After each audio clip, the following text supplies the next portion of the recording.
Got it, as they say. Okay, tonight's agenda. Yeah. Southern Tier, we'll have two public hearings. The Southern Tier, which is in Oak Bluffs, and Scrubby Neck Road A&R, which we have one of those recently. That's a division of property which is not amount to a subdivision. Two public hearings. We will hear presentations, and especially in this case, but especially from the public, and so that we can move to determine them in due course. I will say that if we are able to deal with the public hearing in Scrubby Neck quickly, it may be possible that we can also deliberate that quickly, and that would be nice if we could do that. Also on the agenda is Safe Harbor Marina, which is in Tisbury, and that's the deliberation and decision. Also in the Four Sisters Inn, that's where the commissioners collectively go through the record and determine whether or not to approve, not approve, or approve with conditions the application. Then there is a written decision for the hangar at the airport. And time permitting, and it shouldn't take very much time, we'll go through 3 sets of minutes which were sent out. And very quickly, the next meeting is next Thursday night. We will have a continued public hearing with the Stone Bend Restaurant, and then a opening of a public hearing for the Outermost Inn, which is in Aquina. And we will deliberate on Still Point, which is in West Tisbury, and then we'll have 2 written decisions. Those written decisions will be on the agenda, provided we're able to conclude our deliberations tonight, and that there's time for the written decisions to be written and reviewed by us. So that's, I don't have any announcements, but Adam, do you have anything tonight? I do a couple. First, I just wanted to announce that we've hired Richard Salzberg to take the position of DRI coordinator. Rich is currently a reporter for the Martha's Vineyard Times. He'll start on the 17th. He's been the chief writer for the Times for the past few years, well-versed in island issues, familiar with many of the island personnel, and sort of knows his way around. And I think he's going to be great. He takes the position of Alex Elvin, who will transition to the role of project planner responsible for communication, statistics, and the development of reports and policies. We're fortunate to have Rich on our team. Also do want to thank Alex for handling the DRI stuff in an unprecedented period of activity. And he really worked hard. And I just want to commend him. He was a really he really did a great job. But Rich is a great communicator. I think that's his strength. Great writer, hard worker. He understands the island and actors, and I think he'll get started right away. He's a graduate of Emerson College with a bachelor in creative writing. He attended FAU to get his master's. Didn't finish it again, but it was in writing. He's a Winterhauer Fellow, which is the DuPont family, again in creative writing. He was recruited to the Vineyard by his wife in 2010. And since 2017, he's been a staff reporter for the Martha's Vineyard Times. So I'm really looking forward to working with Rich and the people that know him. He's a very hard worker, and I think he'll be great. I do want to just also say, just because there's a lot of bit of misinformation, we haven't hired any new positions. Basically, we hired Rich to take the position from Alex, who vacated it. We hired Laura to take the position of housing planner, which was vacant.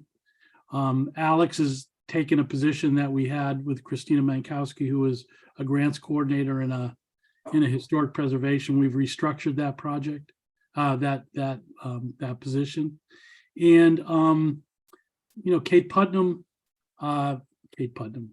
Kate Warner basically is a grant funded program. So the claim sort of that there's all these new positions, there's not any. We're just replacing people and working nimbly. So I just wanted to point that out. Our annual report is completed, and it is just so big and chock full of stuff. This is a busy year for us. We're going to try to present that in a little better format than we have done. It's usually pretty boring, and it's just words. So we're going to do that. And then finally, we have completed the briefing books for new members, and I'm including Peter and Kate in that. Kate, did you ever get one? I thought I gave one to you. If I did not, I will give you another one to Kate Putnam. But we will have that with all the new policies and the other things that we have. Joan, thank you. Well, I'm going to immediately pass it over to Doug to deal with the public hearings. Okay, the first public hearing tonight is the DRI number 730, Southern Tier Affordable Housing. I'll read the public hearing notice. The public is invited to a public hearing concerning the following development of regional impact, DRI number 730, Southern Tier Affordable Housing. The applicant is Southern Tier LLC, Affirmative Investments, Island Housing Trust.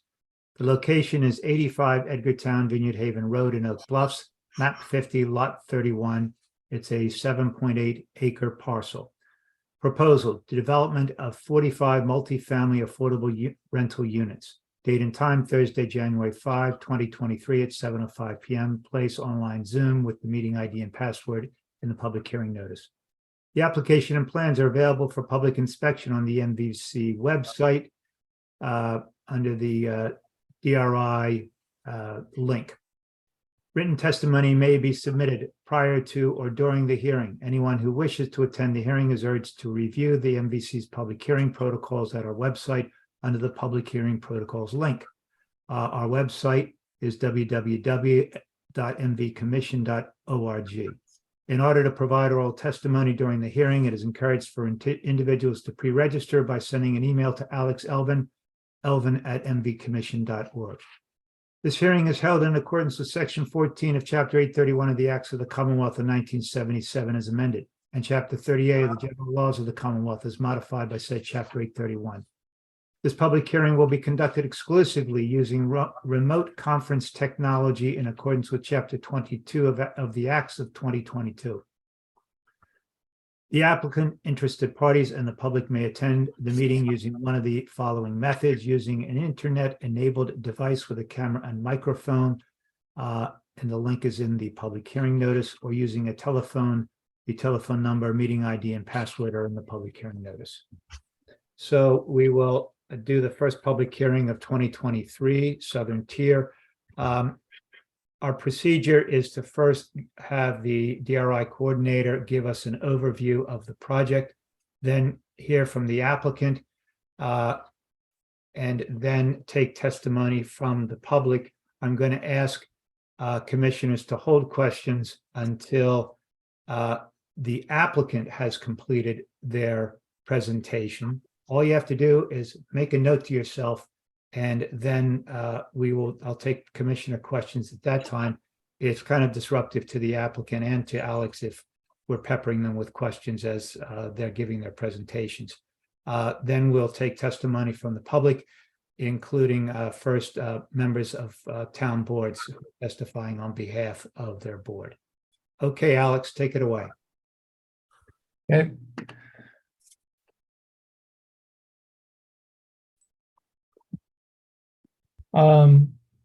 So again, the applicant is Affirmative Investments, working with Island Housing Trust together as Affirmative IHT. LEPC had a pre-hearing meeting on November 28th. This is the project site here, 85 Edgartown Vineyard Haven Road. This also shows some surrounding land uses, including other various community uses such as the YMCA, Ice Arena, high school, and other buildings. Closer view. The property is currently wooded and undeveloped. The applicant also provided this sort of simplified locus map showing the YMCA and high school. The project itself is in the R3 residential district with the various uses that I just mentioned. There's also the R4 district to the north, which includes the Southern Woodlands DCPC, which is a large undeveloped area. Also a special way. Part of the project is within the Allen Road District DCPC. This is a map just showing the various land uses. Again, the property is located here. So you can see a portion of that is within the Island Road District in purple. The large green area is the Southern Woodland District, just for context. The light green areas are special ways. Closer view. So just to go over the project history, this resulted from a request for proposals in 2001 from the town to create 60 housing units on town-owned land. Affirmative IHG was selected as the developer. The property at 85 Edgartown, Vineyard Haven Road is identified in both the town housing production plan and master plan as a possible site for affordable housing. The town has also contributed significant funds for the project already. The project is similar to the development on Mashacket Road in Edgartown, which the NBC approved in November last year. This project would happen in 2 phases. The applicant has provided some more information about phase 2, although the current proposal is only for phase 1. I also mentioned that the property abuts the Southern Woodlands District. There's a land swap agreement that's almost done that will provide an additional 24 acres to the town for future development of affordable housing. The Town Affordable Housing Committee has provided some new information about that, mostly just an update as to the status of that project. So the land swap has been many years in the making, and that was signed into law last year, but the deeds are not yet finalized. That will involve access through the current project site to that new 24 acres, which is shown in the project plans. There's no plan yet for when that 24 acres will be developed, how many units will be there, or how it will be phased. That's all still in the works. Property, both of those properties contain NHESP priority habitat, natural heritage, endangered species habitat.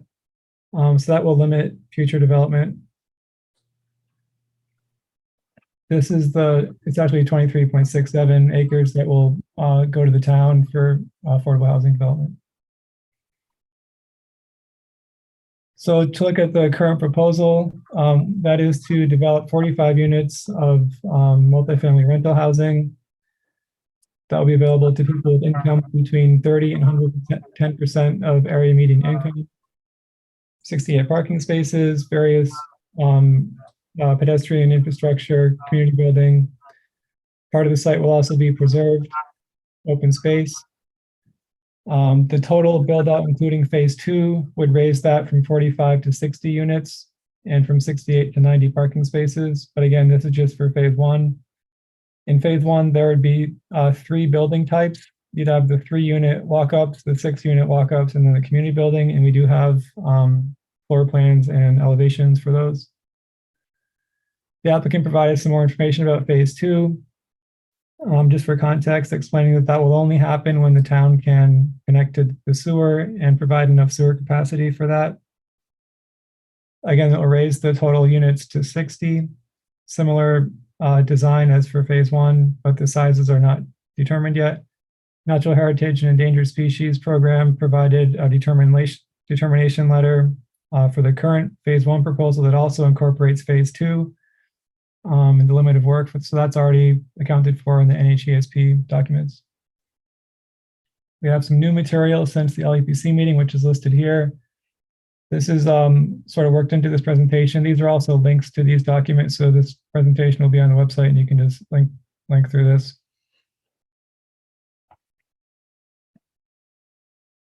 This is the general site plan. So the yellow buildings are the 3-unit walk-ups, and the beige color are the 6-unit structures. And then this is the community building. Access is from Vineyard Haven Road. There's a two-way street that loops around with parking spaces along the street, leading back to here. So phase 2 of the project would occur back here, but again, that's not really being proposed. There's a future access road to the 24 acres, which is shown here. And I'll just go through the general planning concerns. So in terms of wastewater, the property is in the Kentucky Pond watershed. That pond is impaired. There is a nitrogen loading limit of 15.72 kilograms per year. The project will generate 47.9 kilograms of nitrogen per year, which is about 32 kilograms over the limit. And to mitigate the overage per the NBC water quality policy, they will either be setting aside other land in the watershed to limit development, or tying in other or upgrading other septic systems in the watershed to denitrifying septic systems. Phase 1 of the project would itself have a denitrifying septic system. There would also be a sewer main installed for phase 2, and it's possible that both phases at some point in the future could connect to the sewer, but for now, the phase 1 will be connected to the nitro denitrifying septic system. In terms of stormwater, there will be various green stormwater infrastructure on the site, including bioretention areas, which are shown on the site plan. We've also received a stormwater drainage report, which is part of the record. The drainage areas are shown in these shaded areas here. We can come back to this if anyone has questions, but this is designed to manage all stormwater on site with runoff taken back to pre-development levels.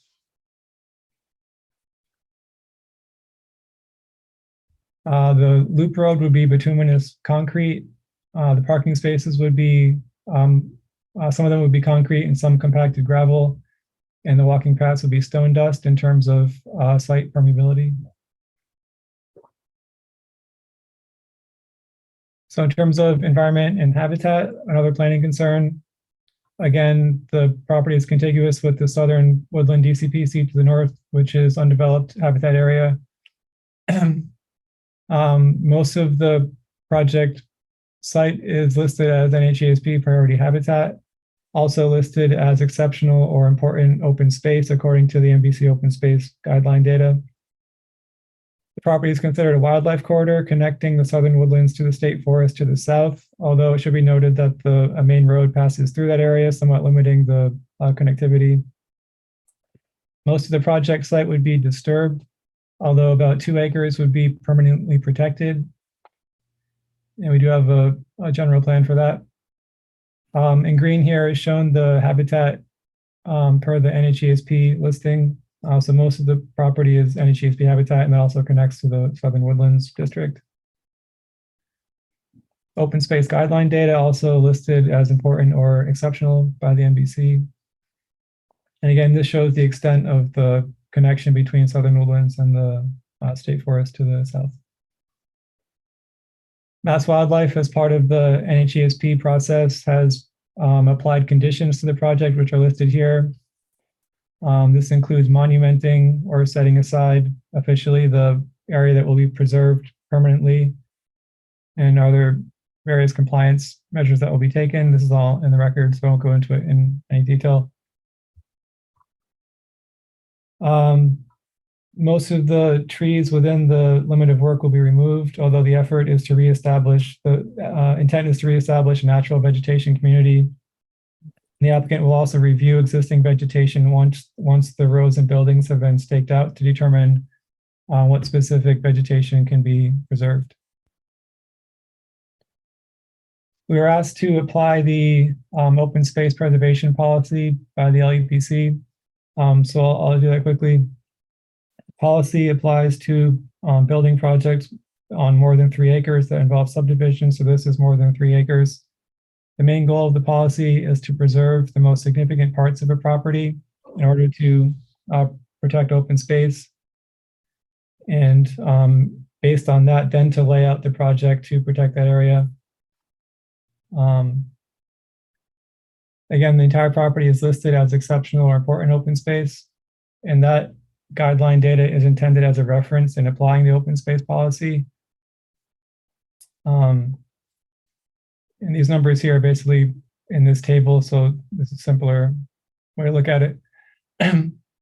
So the current area identified by the open space guideline data is about 400,000 square feet. Based on the policy, about 70% of that should be preserved as part of the project. As proposed, only 24% would be preserved. So that's obviously less than the policy would indicate. The policy itself is just guideline for the commission to weigh the benefits and detriments, but this lays out what the policy would ideally have preserved versus the proposal. And that's also broken down according to the exceptional or the important open space and how much of that should be preserved under the policy. In green here is shown the area that would be preserved permanently.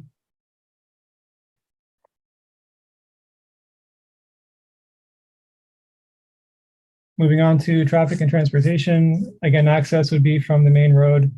There'd be a new road looping around with access to all the buildings. An additional road going back to that 24 acres in the future, but that's currently just laid out as a possibility. 68 parking spots, which is about 1.5 per unit. Walking paths would connect all parts of the property and also connect back to the special way to the north, and also to the arena and YMCA to the west. Bike storage at the community building. Again, here's the layout with the loop road, parking spaces. This is also a general landscape plan, which we'll come back to.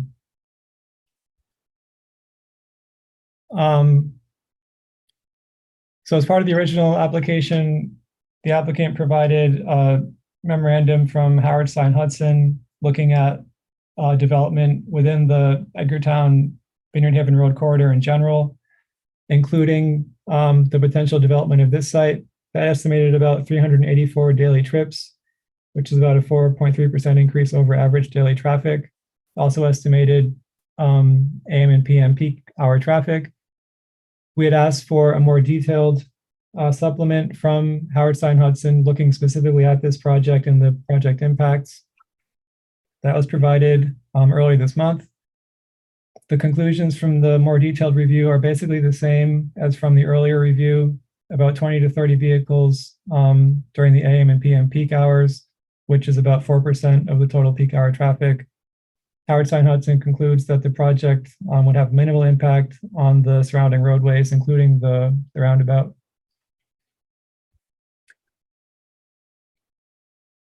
And NBC traffic planning staff did not have any additional concerns about this. In terms of energy, there will be rooftop solar generation on all of the buildings. It was clarified that the project won't involve passive solar design per se, but will be designed with passive house standards in mind. I think the applicant could clarify what the difference is there. Plans call for 6 electric vehicle charging stations. I would point out that the NBC energy policy from 2021 would indicate that all overnight parking spaces should have an EV charging station. So that's only 6 out of 68 proposed parking spaces.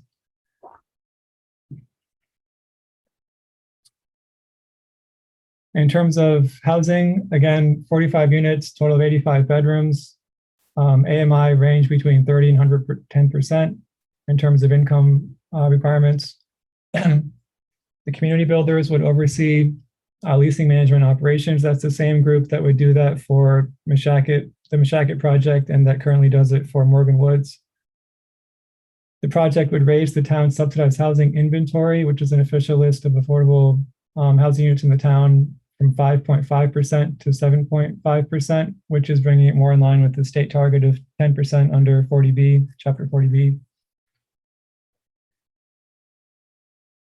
Just a list of income and rent points for these various AMI brackets. So at 30%, for one bedroom, they're paying $131, etc. We can come back to this if anyone has questions. In terms of character, the project is designed to resemble other structures on the vineyard, mostly wood exterior. The buildings are pretty much the same as the ones that the NBC approved for the Mashakit project. There'll be underground utilities, limiting visual impacts. These are the elevations and general exterior materials proposed. This would be the 3-unit structure. Floor plans, elevations shown on the top. These are the larger 6-unit structures.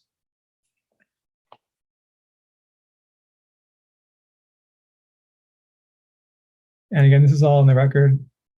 The community building, only one of these shown here.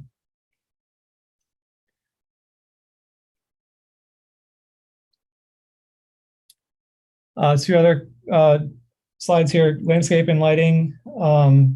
Again, the idea is to create a sustainable landscape, although that's replacing much of what's currently there. There would be use of native plants, including those that are found in the existing woodland. In terms of lighting, we do have a preliminary lighting plan showing the location of pole lighting, as well as ceiling mounted lighting and motion sensitive path lighting. Again, this is the landscape plan, just showing the general location of trees. There's a landscape planting schedule. The applicant did provide a larger version of that, which is in the record and also available in this presentation. This is the lighting plan. The proposed lighting fixture types are shown on the right. So the pole lighting, 20 feet, there'd be 4 of those, I believe, along the beginning of the access road. And that's it. Okay. The applicant can now make a presentation. I would urge you, is it going to be David? Well, I'm not actually David, but I can actually change my name. It's Craig Nicholson I'm here. sorry, Craig, I should remember. It's welcome back. But it says David, so. It does. I That went way. in to try and change it. It wasn't letting me. So Why don't you make your presentation? Please bear in mind that Alex has covered a lot of the material, so you don't have to repeat what he has covered, but you can emphasize what you think is important. Please go ahead. all right, let me pull that up. And One of the things that was Good. requested at land use planning was if you could give us a better idea and the public about phase 2, so that even though we're not approving phase 2, the public will have a better idea of the overall project. But go right ahead, Craig. sure. Could somebody give me the ability to share?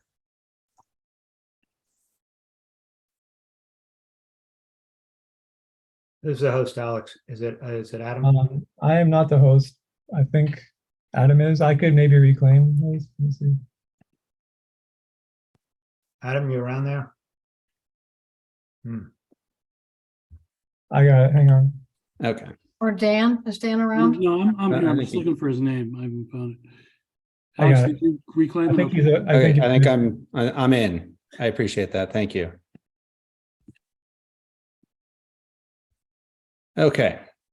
Thank you very much. As my name now accurately reflects, I'm Craig Nicholson with Affirmative Investments. With me tonight is Daryl Brazzi from Island Housing Trust, along with 2 of our project managers, Ricky Smith and Madeline Kelly. We also have Alana Jaworski from Union Studio, who's our architect, Mike Lamb from Horsley Witten, and Ellen Biegert from Horsley Witten as well. They'll have small parts to go through here. I will take Doug's comment to heart and try to keep this as brief as possible. We do have a lot of the same things that Alex had, and he's done a very thorough job. Also in the fact that these buildings are exactly the same as the ones that are at Mashakit.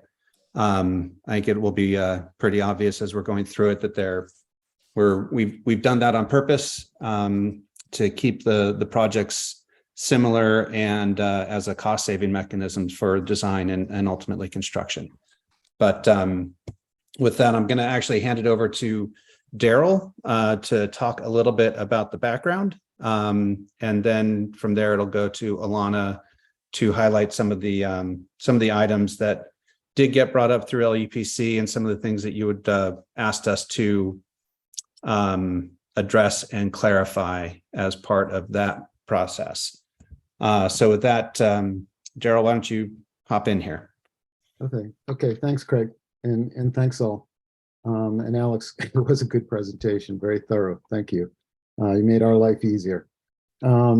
I just want to start off acknowledging that our island is the traditional lands of the Wampanoag people, and I want to acknowledge that. And I also want to acknowledge that the town of Oak Bluffs has been a thoughtful and conscientious partner with us along the way here, and the town's decision to use this property for such an important public good, we really appreciate and want to honor, and we've worked hard to try and make it a credit not only to the town, but a wonderful place for tenants to reside.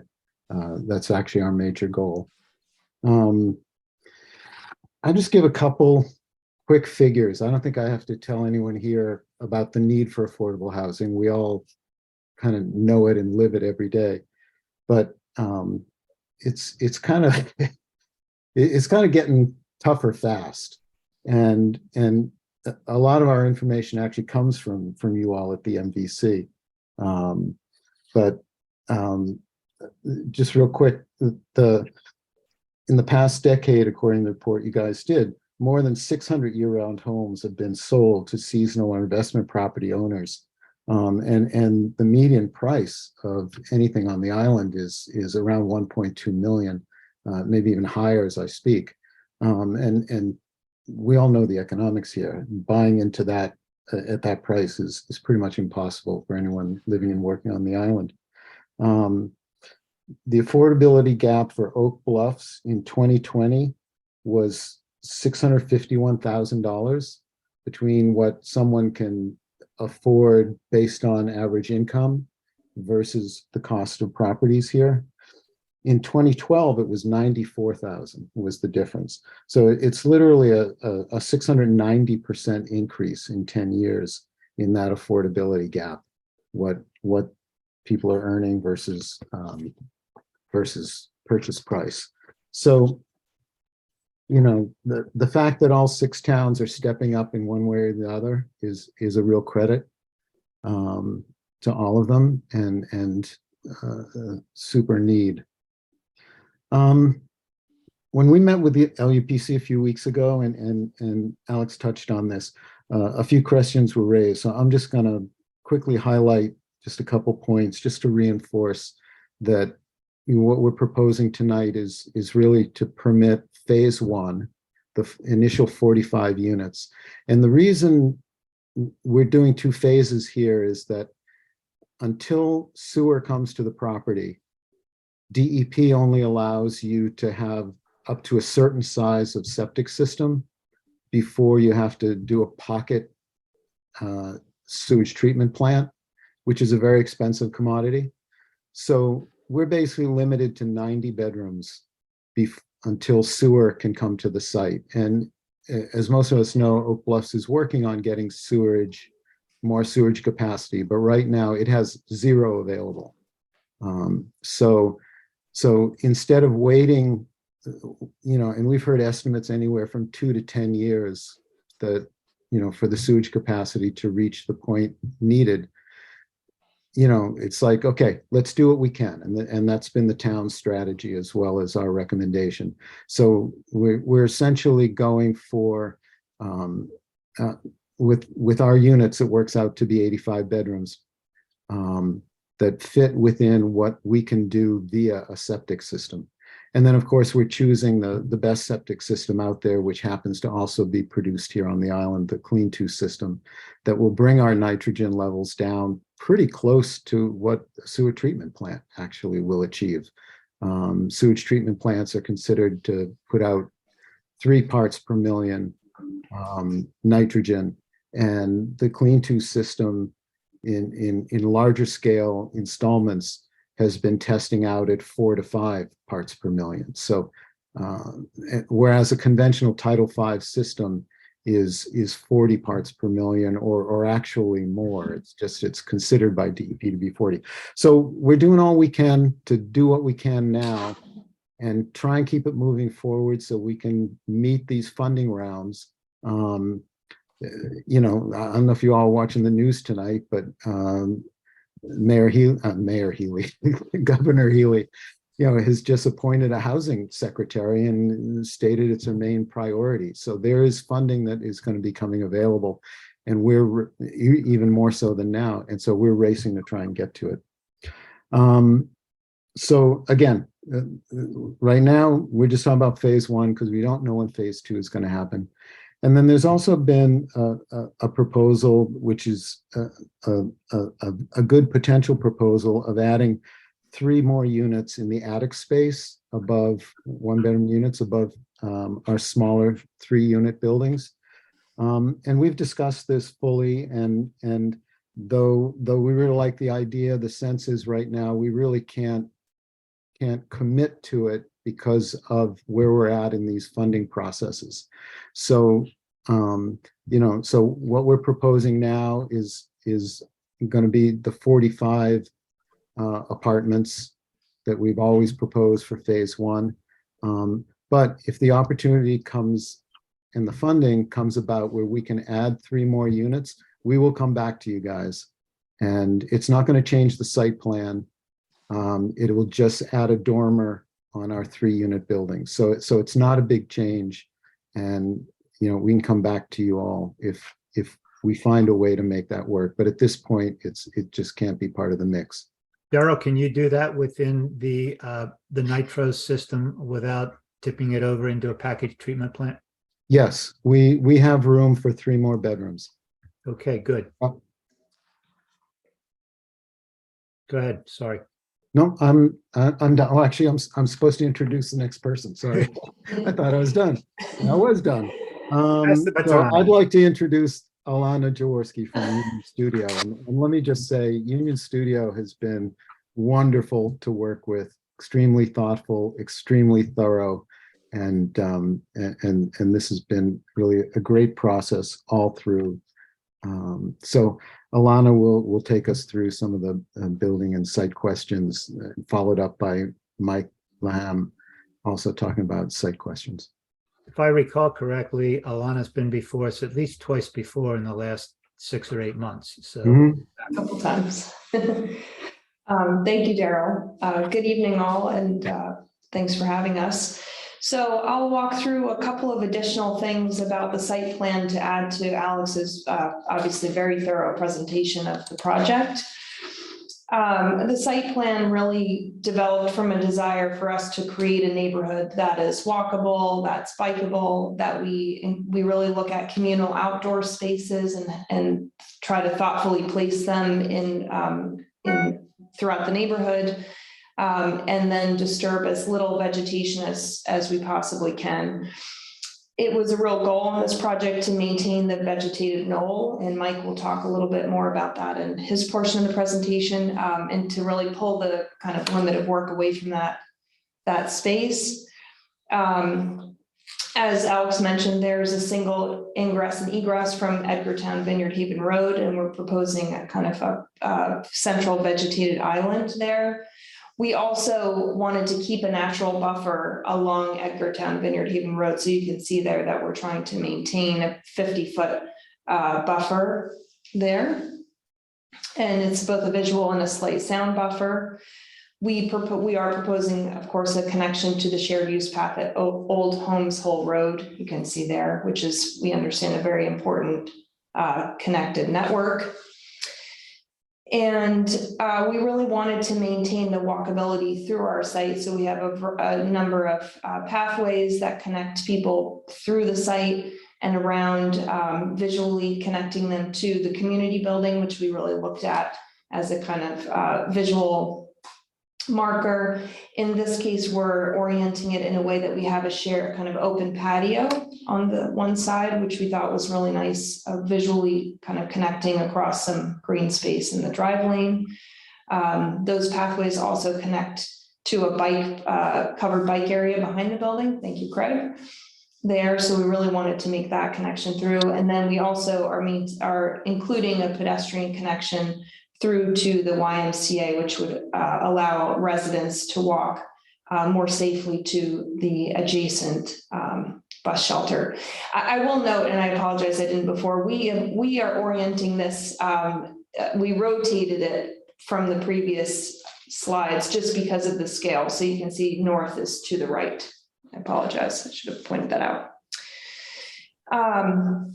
We have a main loop drive, that's a primary site circulation with a kind of small extension, and our parking along there, as Alex mentioned. We have two kind of community greens. One is a sort of larger one there that we've noted, and then a smaller one. We like that variety of just a couple of different spaces that could provide different activity space. We really tried to orient our buildings in a way to provide both outward facing porches to the community green spaces, I should say, but also some paired connections, as you can see between, for example, buildings 3 and 4, that you could have some porches that face each other and create a variety of different interactions between residents in the community.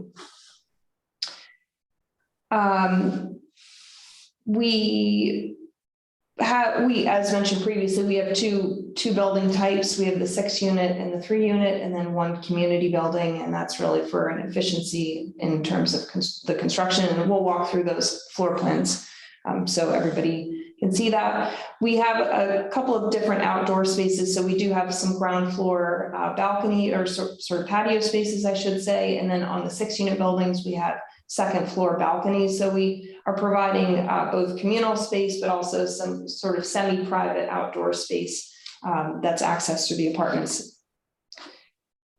We cited those buildings, as I mentioned, for outward facing porches, and we did look at the building orientations on the site as they relate to solar. And although in this layout, you can see we have a number of buildings that have east-west orientation. We do have some that have southern exposure, but many of them that have east-west orientation. We understand that requires about 25% more solar panels. When we look at the total square footage across the site, we're able to really capture a great additional amount of solar square footage for some site-wide and building services. And I'll speak about that a little bit later. Next slide, please. This is our 3-unit building. So as you can see at the top, we're illustrating the materials that we're proposing using very contextual, traditional materials, cedar shingle, cedar trim, which is very important. And just wanting it to be traditional and contextual. Next slide, please. Is that by any chance identical to the 3-unit buildings you're putting up in Meshacket? They are. Yep, they are. This is the one that Daryl mentioned earlier. Laura had asked about adding a dormer on the front of. That's this building type. But yes, they are identical to Meshacket, as I mentioned, for efficiency and kind of cost. Yep. Next slide. I'll just point out a couple of amenities. So we're providing laundry in the basement of every building for common resident use. We also have lockable storage in the basement for each apartment. And for the accessible units, we will provide, as Craig is pointing to there, and a storage space that's along a visitable path. And we'll also provide in-unit laundry for those accessible units. So everybody will have access to laundry within their building. Next slide, please. These are the floor plans, and I don't think I need to go into a great amount of detail, but this is the 3-unit building. We have stacked 1-bedrooms on the left-hand side, and then on the right-hand side, we have a 3-bedroom unit. We like the idea here of having a shared front porch and really kind of having everybody sort of engage in that space together. So we've included that there, and we have that staircase would go up to the 1-bedroom on the 2nd floor. Next slide, please. These are the 6-unit building types. As Doug mentioned, probably many of you have seen this from Mashaka, but this building is all 2-bedroom units. This is the one where we have some kind of patio spaces and balconies on the 2nd floor units. So providing a variety of different outdoor space experiences, again, using same materials as the previous building type. Next slide, please. And again, we're providing laundry in the basement for all residents and lockable storage cages that are well sized. And then in the accessible unit, again, we'll provide required storage and laundry. Next slide, please. These are just some of the floor plans. I'll just note that these buildings, we have a common stair, so you would come in. All of the buildings are visitable. All of the ground floor units are visitable, and they're all on an accessible path. So you would come into the main entry and then be able to ascend up to the upper units. We liked that, just creating a kind of connected entry, and then providing some residents with the ability to have their own outdoor space. Next slide, please. This is a community building, and as I noted, we place this in a way that we thought was a good visual connection throughout the site for all the residents. It will house the mailboxes and package boxes that are required. It'll have a management office. It'll have a community space with a kitchenette so that residents could use it for different events, and have a couple of bathrooms. And then it will also provide some maintenance storage for the maintenance staff. Again, same materials as we showed for the other building types. Next slide, please. In this orientation, we have the bike storage at the back, and it's again covered bike storage, and we're going to utilize a bit of the retaining wall that is required for its siting to extend that covered space a little bit, which we really liked. Next slide. And a floor plan that just shows you all the programs that we have, some that will be available to our residents. Next slide. The site lighting was mentioned before. We are illustrating a very limited amount of pole lighting along the main drive as you come in. I think you can see those 4 dots there. There's 4 fixtures, very limited. It's also solar. And then throughout the site, along all of the pathways, would be solar bollards. They're 3 feet tall. The light is downward facing, and all the fixtures that we are proposing, of course, are dark sky compliant. We have LED mounted porch fixtures that we'll have, and just trying to keep the lighting as minimal as possible, but provide adequate lighting for people to negotiate the site, especially coming through from the Y into the neighborhood. Next slide, please. We keep this in there just so that people understand that we are thinking about color, temperature throughout the site, so it feels warm and inviting, and we will specify all our fixtures to be 3000 Kelvin, which is the one highlighted, just a warm, nice feeling. Next slide. Our signage, a monument sign, a neighborhood sign would be very contextual, using cedar as well, and identify the required information about the site. And then throughout the site, we show some samples here on the left from Scotts Grove of the type of signage that we'll have for parking and for building signage, minimal but simple and elegant wayfinding. Next slide, please. And so lastly, I'll speak to the energy goals of the project.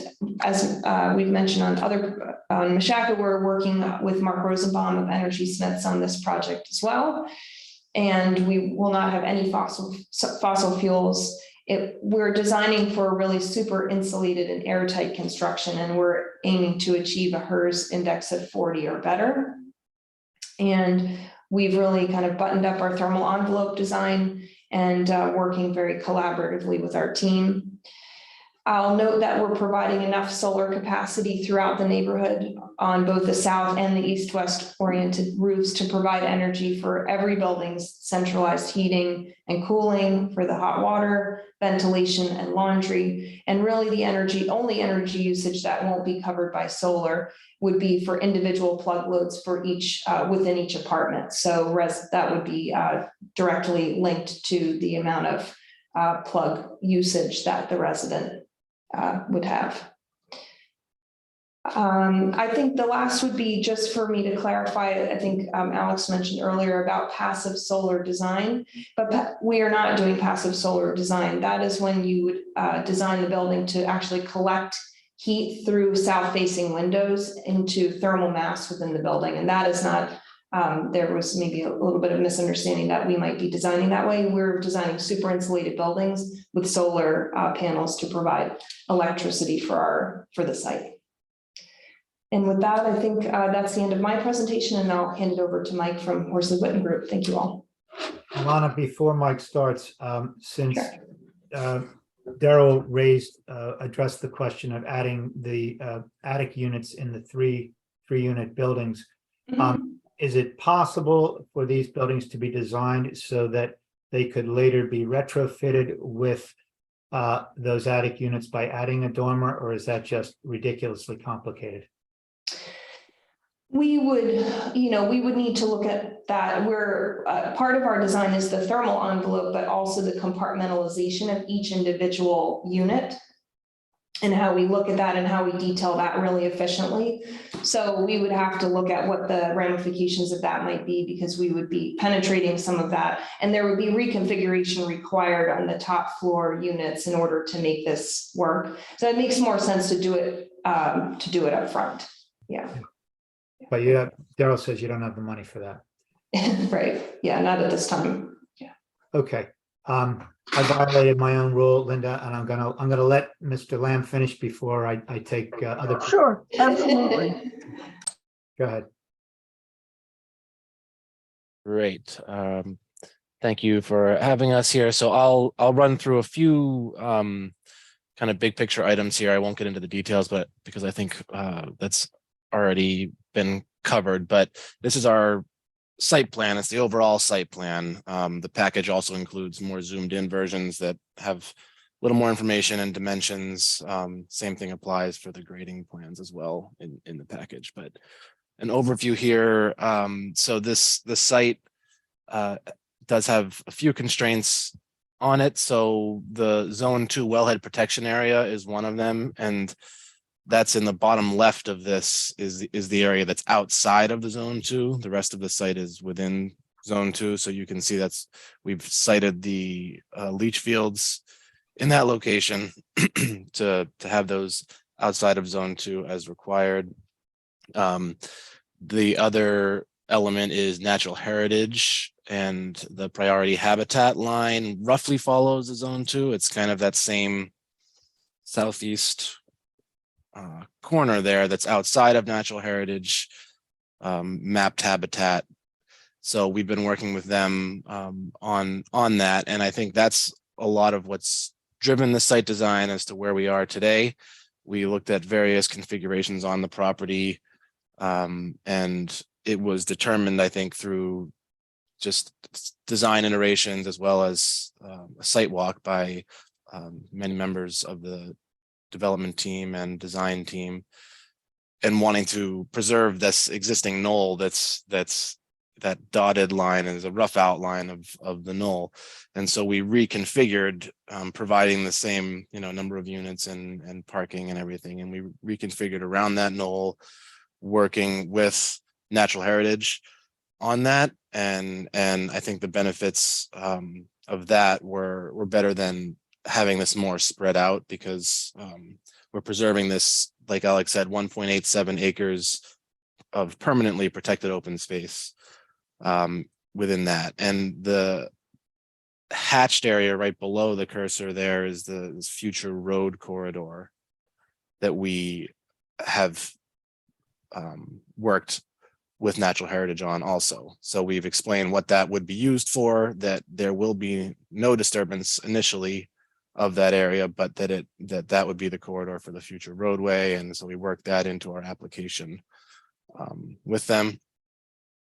And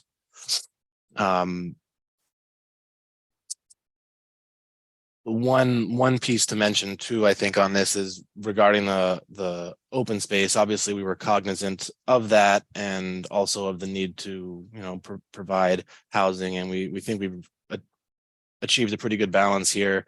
A couple stats also, Alex had mentioned the 24% number. So that's the permanently protected open space. That's that 1.87 acres in the rear. So, and I think part of this application too is to integrate this into the natural landscape and to make this kind of a naturalized community through the landscaping, even the low maintenance lawns, and then natural meadows. For example, the septic area will be kind of a natural meadow, not regularly maintained, and so the total open space, if you include the community landscape areas, which will be landscaped in a variety of ways, it's 74% of the property. So it's a bit of a balance here that we think we've reached, and think it works out well. The phase 2 buildings you can see in the rear, that was discussed previously. We have a limit of work. Our limit of work is actually not going to extend all the way out to what you would need to build phase 2. We're going to pull it in as much as we can to provide construction access, and you can see that dashed line going right through those buildings. So you can see that we're preserving as much as we can. So there'll be no disturbance beyond that until phase 2 is developed, if that does happen. The Clean 2 advanced treatment system is located right there. So the benefit there too is that all of the sanitary sewer pipes will come down to that location, and in the future that does set us up pretty nicely to connect into the municipal system if that is the direction that we're asked to go. But that has a lot of dependencies here with the wastewater upgrades. Again, the paths are stone dust for the most part. A couple areas of concrete where the slopes are a little steeper and where it's a little more heavier traffic. Gravel within the parking areas for the most part. Again, the certain areas will be paved, such as the handicap, the accessible parking spaces. I think, let's see. So this is the site plan. The next slide, Craig, if you wouldn't mind, this is the overall grading plan. And again, in the package, there's 2 more detailed plans, but this is the overall grading plan. There's about a 10-foot grade differential from the area near the knoll and those buildings adjacent to it down to the corner near where the Clean 2 system is.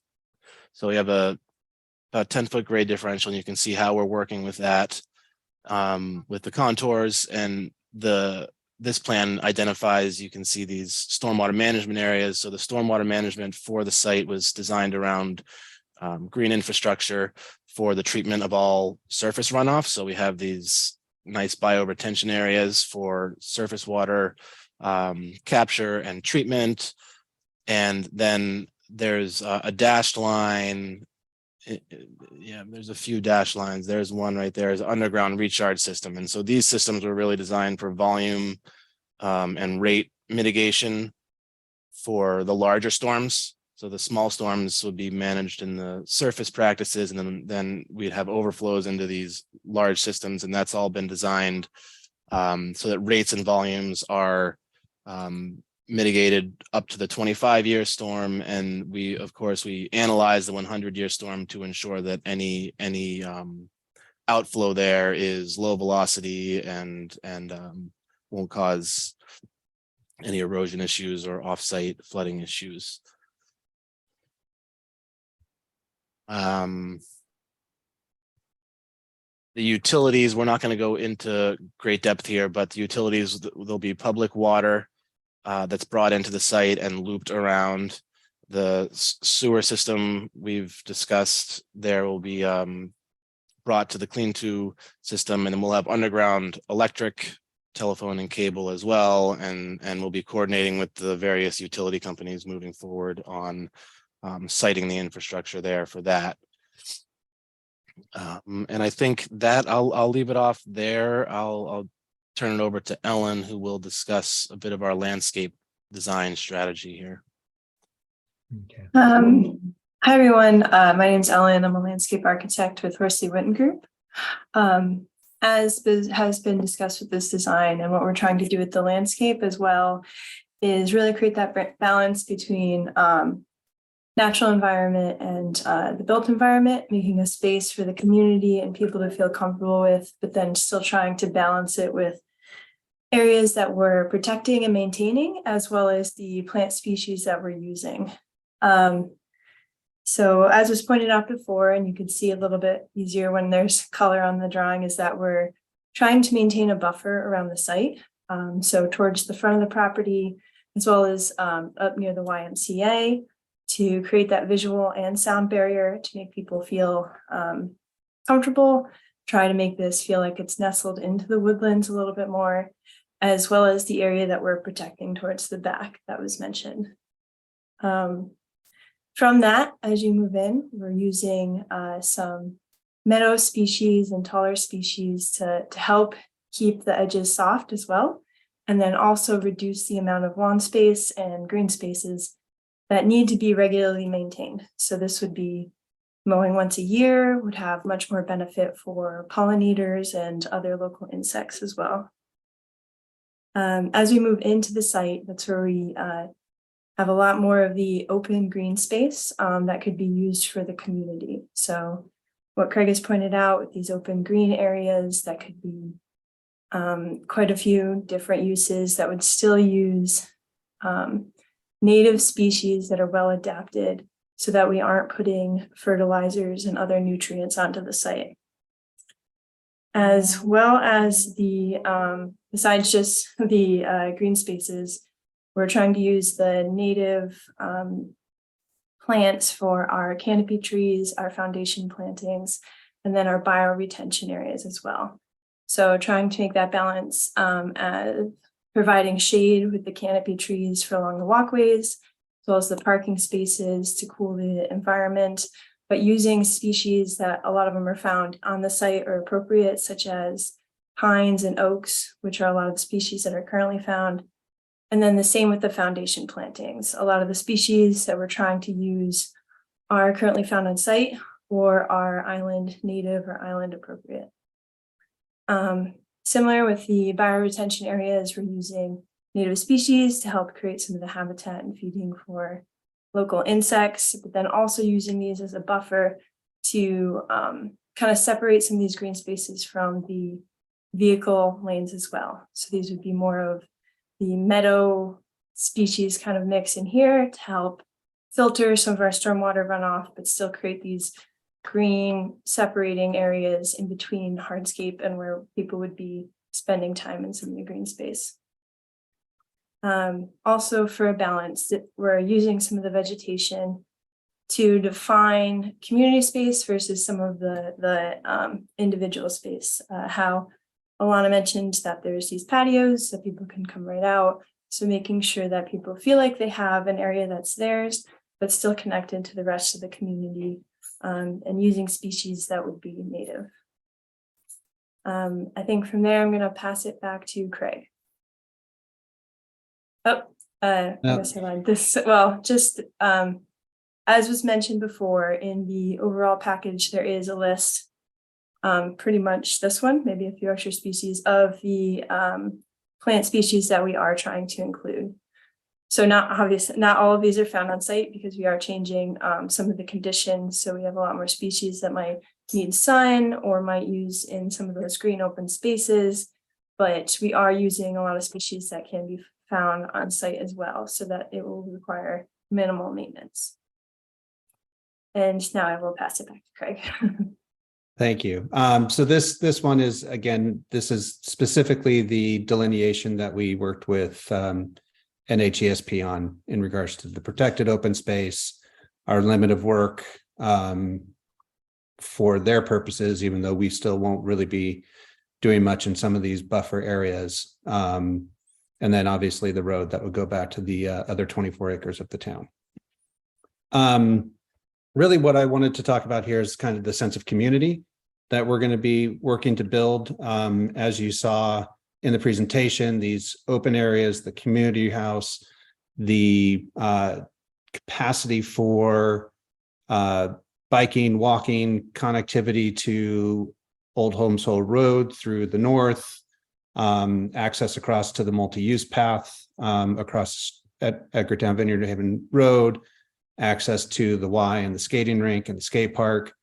You know, really trying to make this a neighborhood that people don't have to get into their cars and are able to use their bikes and use the walkways and the pathways and the trailways that are just such a huge benefit for the island. Alex showed this really, again, these are the income tiers. It's a pretty dense slide. You know, I think the key point is like, who are these people?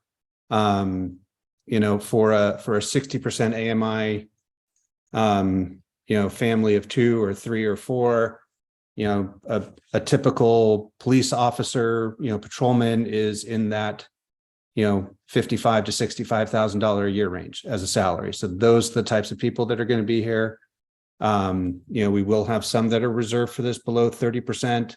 We'll have some that are up higher, just to provide a diversity of incomes, which is also an important factor when doing affordable housing, in that it allows kind of a cross population of people at different income levels that have different concepts of living, and you get introduced to it, and your horizons get expanded by seeing, you know, people at the very low end, the extremely low income, people at the more upper middle workforce tier. You know, it really just allows people to get to know all sorts of people in a development, rather than just focusing it only on the extremely low and low income levels.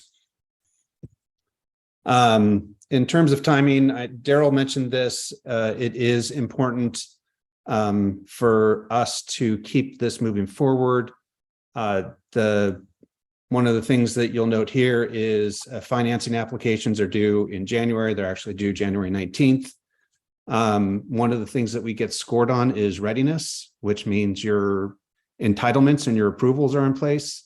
We won't quite be there for Southern Tier, but we're, you know, ideally looking to move, the MVC process through as quickly yet thoroughly as possible, so that we can get to the zoning board in the February timeframe and have a, you know, realistic and compelling story for the state as to when we will have all of our entitlements in place. That's one of the reasons, in addition to funding, that coming back and trying to figure out a redesign for those dormer units just wasn't in the cards at the moment, is really to keep us on track for making these funding rounds and having that compelling approval story. If everything goes well, we will be looking at starting construction this fall and having people moving in the spring and summer of 2025. I think there were a couple of things that came up that I'm not sure we addressed completely. One was in regards to the EV charging stations. We do show 6 charging stations. In addition to that, we will be placing conduits throughout the parking areas so that we can expand the number of stations for the future when the demand reaches that need. So it'll be basically EV charging station ready. So it's not just that we're going to put in the 6 and not do anything else. So we'll definitely be ready for this to go forward. On the solar, I know it was mentioned, but by having the solar generation pay for heating and cooling and hot water, it really does benefit the residents directly in that they will not have to pay for it. Those will be bills that come to the project itself. So we'll be responsible for all the heating and cooling and hot water generation, as well as the water itself.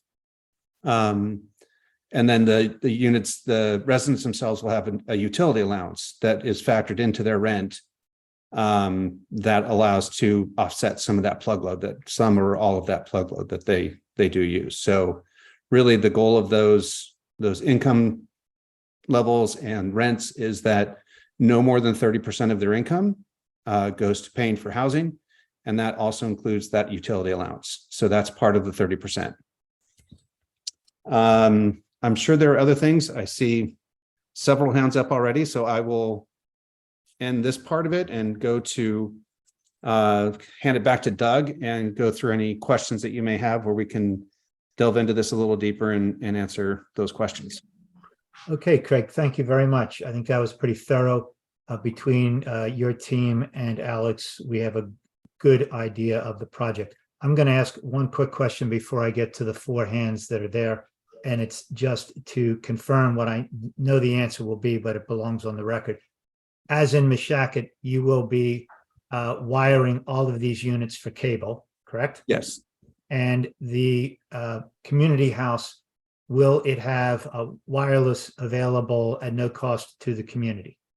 Yes, the community house will have Wi-Fi available, free Wi-Fi available within the community house. And as in Mishakut, will you provide tables and chairs for the youngsters and whoever needs to use it to be able to sit and use it? Yes. Yes, we will. Okay, that takes care of the easy part. Now we have a number of commissioners who I'm going to call on. Including Tripp's hand was up.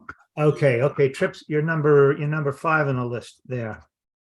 I wrote them down as I saw them. Linda, you're first. Yes, unless I was asleep at the switch one night, I think this is the first time we've been told at a commission hearing that there is an advanced septic system that is island made, as it were. And I just would like to know, where do you get Clean 2 septic systems? So Clean 2 is the Nitro system itself. I think Nitro is the name of the system. I'm sorry, you're saying Clean 2 or Queen 2? Clean 2, Clean 2. KLEANTU. Oh, okay. Which is the company that manufactures them, and they are based on the island. So they manufacture and install them all throughout the greater New England and the eastern seaboard, but they're based here on island. So if I wanted to contact them, I would look them up on the web and give them a call. Yes, and they do single family residential systems as well as larger systems like ours. And I'm sorry, Clean, because I had heard Queen, Clean. And how is the 2 written, with a Roman numeral? What? Nope. TU.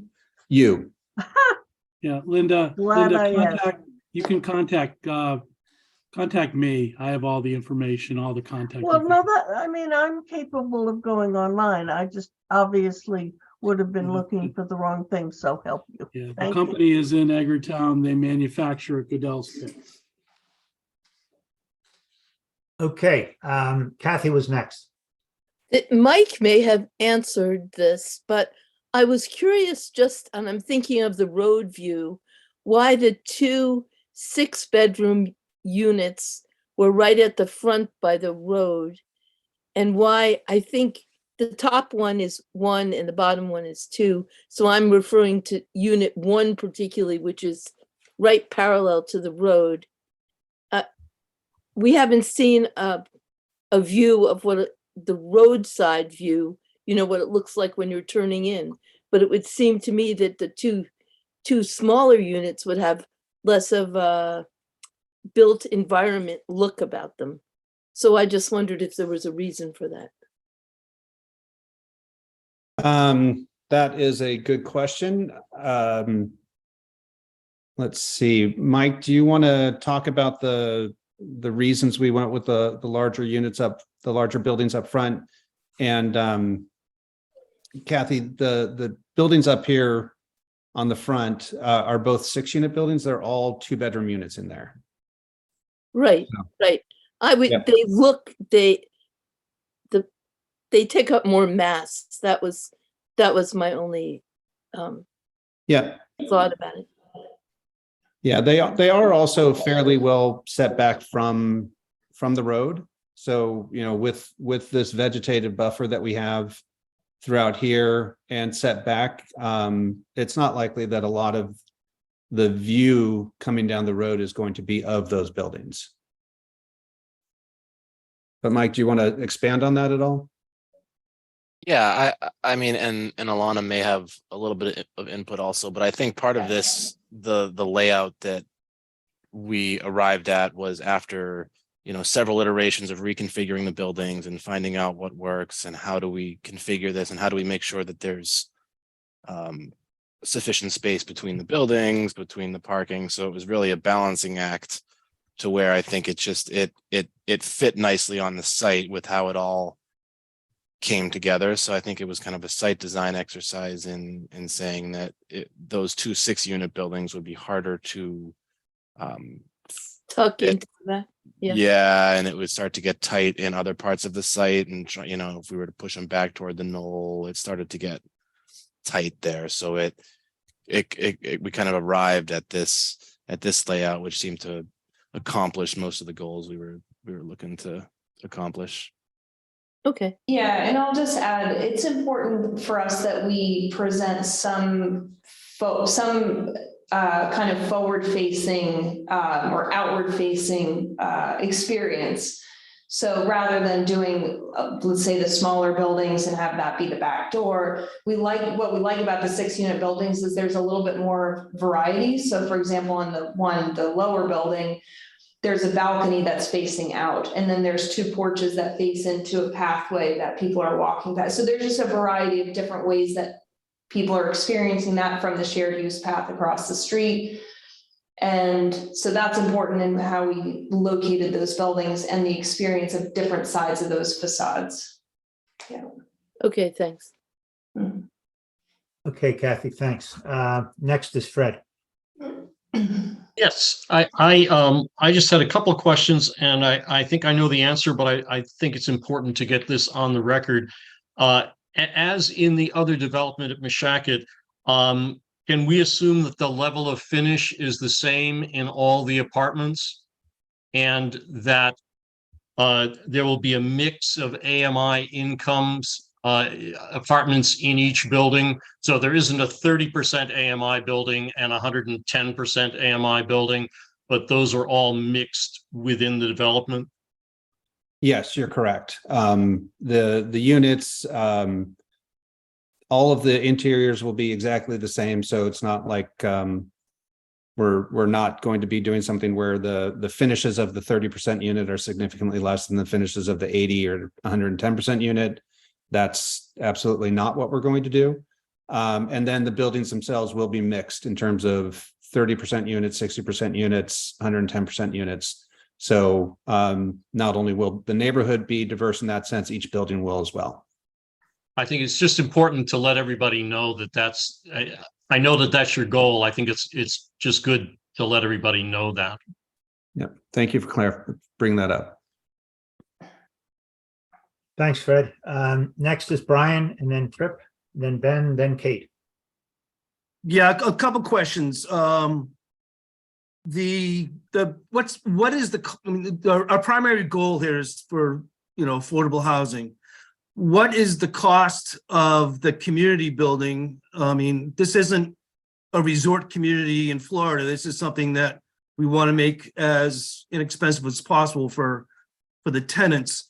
And I think I saw that there were 2 bedrooms in that building. Could we add another unit or 2 if we eliminated that and built another building? And secondly, Daryl, and I've heard this before, mentioned that there's been 600 year-round homes turned into investment properties recently. And could they, just provide us with some documentation on that?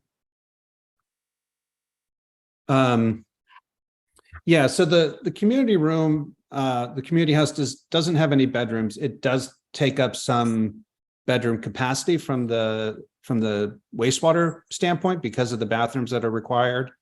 So wouldn't it be better to maximize the number of affordable, properties we have? I do hear that. However, we do need a place for a manager who will be on site. at least part of the time between this and the Mashakit. And then the maintenance people do need space for stocking extra appliances such as refrigerators in case something goes out, so we don't have a resident that is without an appliance like an oven or a refrigerator, as well as tools and equipment to maintain the site. So Wouldn't some kind of a shed accommodate that at less cost? not I do hear what you're saying. However, there's also a great desire to have some community space, just to foster that sense of community, as well as to provide that area for Wi-Fi so that kids, if they are needing to do homework, don't have to be inundated with, other siblings that are playing or watching TV. They could have a place to go where, again, free Wi-Fi, so they're not necessarily doing it. It's possible to do that. I don't know if, one extra 2-bedroom unit in place of that building would be as efficient, because we'd really want to maintain the style of buildings that we have, not have to design another entire building, which costs more on the architect and engineering side as well as construction side. So there's trade-offs, and I do hear what you're saying, but that's a trade-off we decided to make to get that sense of community fostered. So could you provide us with the pros and cons of that idea? You can put the Wi-Fi into the shed with the appliances or whatever. But let us know what the pros and cons are of providing more affordable housing. Mm-hmm. Can I just weigh in for a second, Brian? I mean, it's a really interesting question. I think a lot of it for us is again, the tenant focus in terms of who's going to live here and the quality for them. And we did talk a lot about the community center, whether, because it is an expense, as you said. And the rationale with moving forward with it was not only, the manager's office can't be a shed, maybe part of maintenance could, but there was a need for something that was heated and temperature controlled, but also that really for this community where it's fairly dense, the apartments are a decent size, but it's not like a house. To have a space like that where a party can happen, a birthday party for the kids, classes, gatherings, family reunions, whatever might happen, these apartments really aren't set up for that. And so to have a space where the community can come together or where individuals can have events there or, just whatever it might be, we felt it was really an important part of the quality of life for the tenants here to have that kind of facility available. No, I totally understand, but could we attach a manager's office to one of the existing structures and, ultimately save the tenants some money on their rent, because we don't have this freestanding building that, to be honest, I bet very few people in this meeting right now have a community building that they go to. Haven't we wandered into deliberation? Yeah, I think we have. Okay, I think Brian's made his point, and Craig. Okay, I'm just looking, I'm not deliberating, I'm asking for them to provide us with some numbers, and I appreciate that. And I think you've made it very clear what you're asking for, and I think they will. And I think they've already pointed out that when you're building a community of ultimately 60 housing units, there are trade-offs, and one of the things you're building is a community and not just bedrooms. But we'll move on that. I think the point's been made. Next is let me look at my list here. Trip is next, and then Ben, and then Kate. And then we're going to have to assess our timing. We have another public hearing and 2 deliberations, and we have an obligation to those applicants to get to them also. So go ahead. I have a lot. I got a lot to say, and I'll try and limit it. Brian was on the right track. I'm on the CPC in Vineyard Haven, Tisbury, and we gave a lot of money to community building affordable housing. And nothing was ever mentioned about this community. And isn't it wonderful? These people want houses and they're from all walks of life and they're all put in there together. So I guess we have that discussion later, but I just Yes, think later, that during these deliberation. people need a place to live at something they can afford to pay. And let me leave it at that for right now. One of two other things. If you're going to go with this, all these little houses, instead of building an apartment building, 2 apartment buildings would save a lot of room. They could be set in the back. You got they'd be hidden from the state road. The area has a lot of big, there's an ice skating rink and a school across the street. They're used to seeing big structures. This would save a fortune. Now, I have one question. Who pays for all the maintenance and mowing the lawn and painting all the trim? Is that the town of Oak Bluffs, or does the CPC get tapped again to maintain these houses? No, that is all prices and costs within the scope of the project. So that does not go back to the town. That remains with us. Who pays As it? a I didn't hear you. The rent, right, Craig? You pay it with. Yes, what? through the payment of rent, all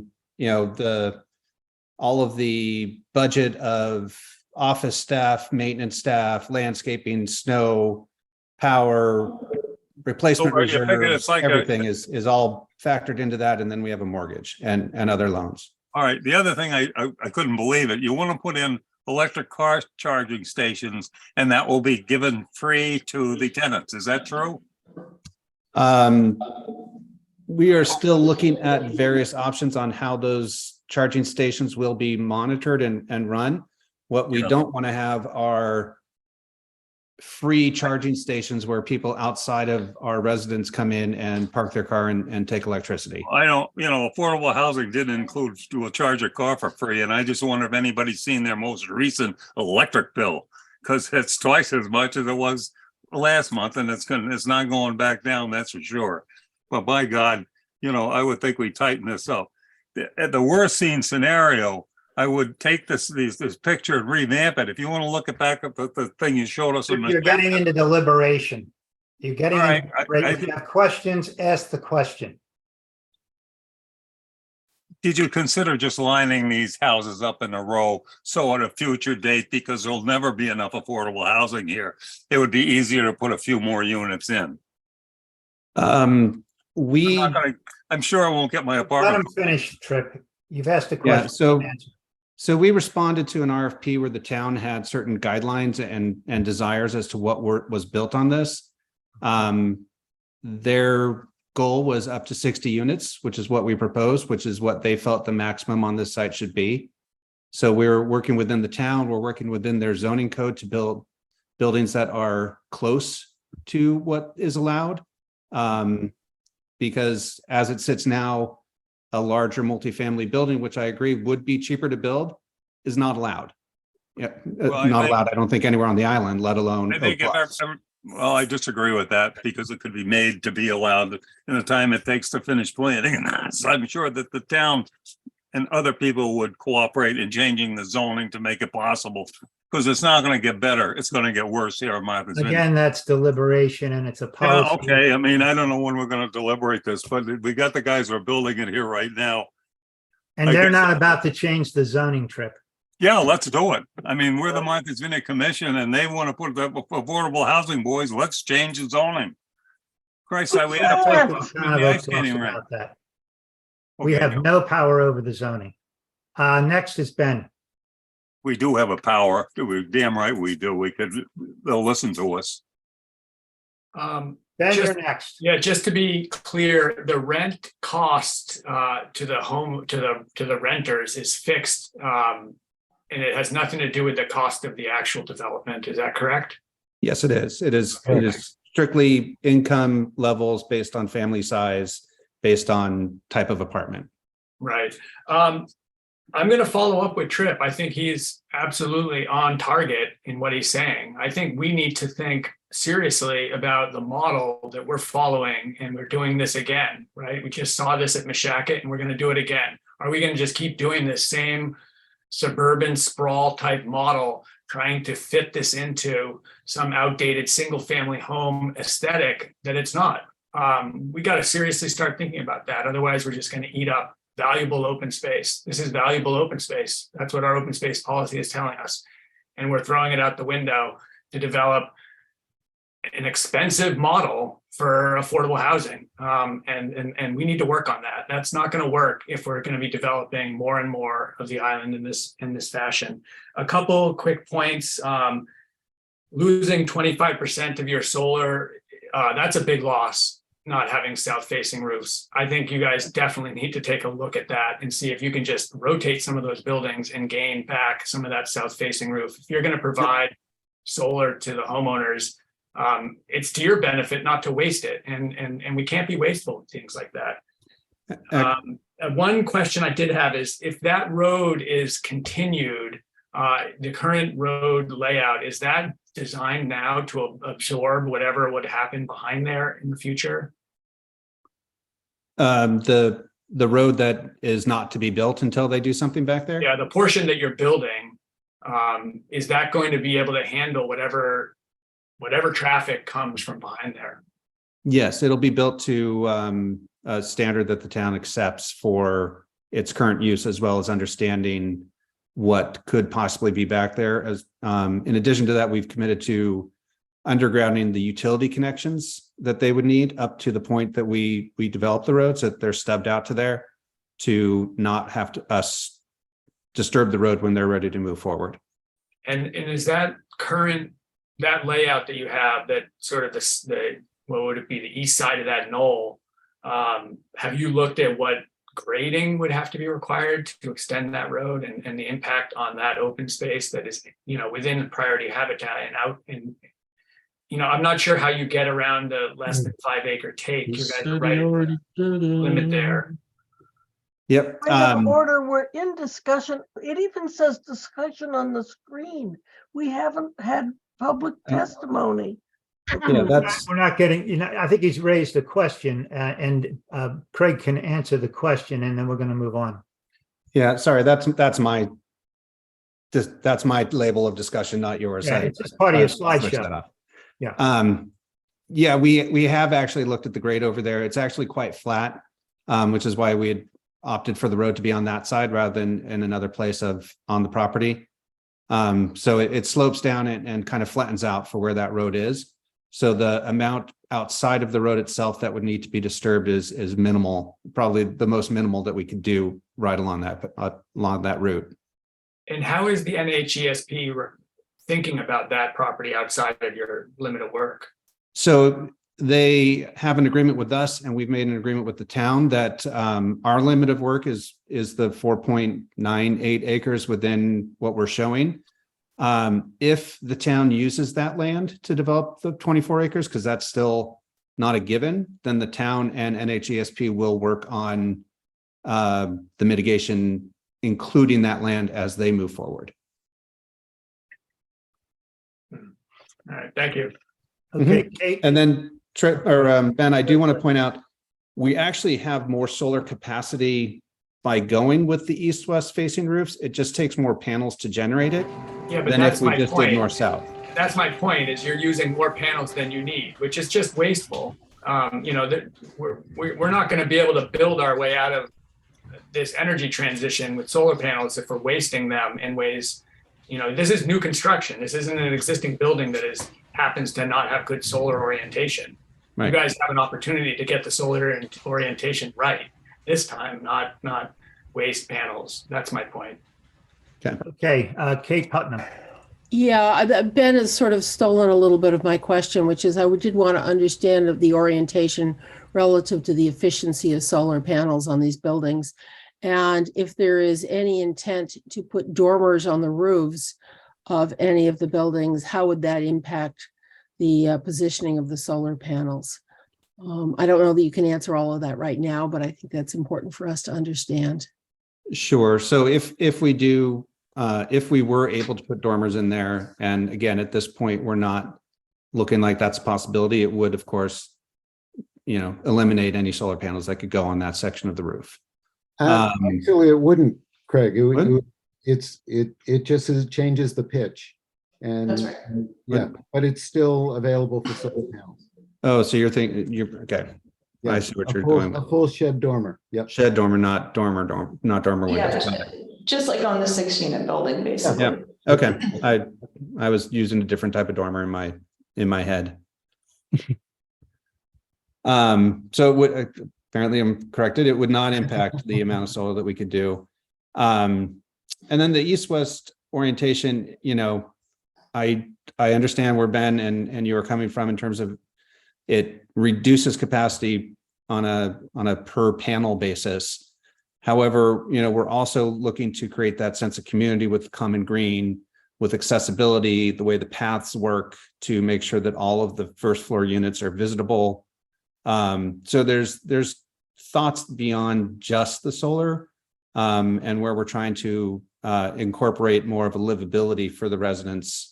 You know, we've made those trade-offs. Okay, thank you, Craig. Next is Joan. And it's the last commissioner's raised a hand. I have an incredibly simple question. The unit that is next to the community house doesn't appear to have any parking close by. Am I right? It's not terribly far away. There's parking right along here, along the road that would be available to it, as well as parking over here. So it's a little bit of a walk, but Why wouldn't you switch the community house and that unit just to, I mean, nobody going to the community house needs to have a car. I just throw it out there. It doesn't seem to make sense. You can think about it. actually the community house is there because you know, potential residents will be coming to the community house. Some of them may need accessibility. So, you know, having the accessible parking space right there and a relatively defined and unsloped path to get to the community house is an important thing, because that's where the management office is. Okay, well, it doesn't seem ideal on the paper, but I think I take your points. Thank you. Okay, I think we've finished with commissioner questions. I see an individual, Judge Darcy Hall, has her hand up. Yeah. Ms. Hall, I take it that you wish to testify as a member of the public about this? I would indeed. Okay, since you've had your hand up for over half an hour, Thank you. will take you your testimony, and then I'm going to adjourn. I'm going to continue this public hearing because we've got so much else to do, and we only have an hour and 18 minutes left. But please go ahead.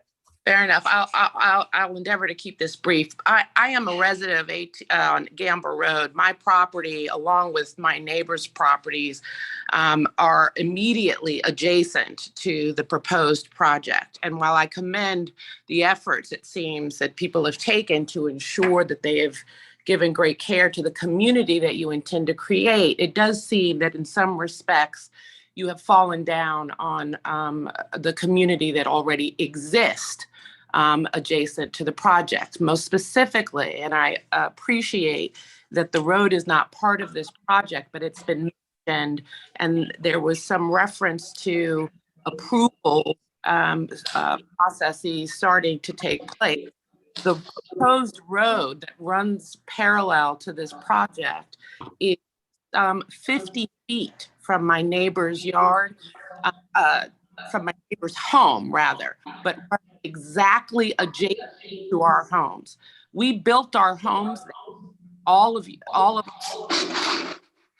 southern tier, and now you all are proposing our backyard have a road that runs literally adjacent to our homes. And I'd like to know, one, when there's going to be an opportunity to discuss that, because it does seem that while we are in support of housing, that asks for us to take on a burden that's unfair.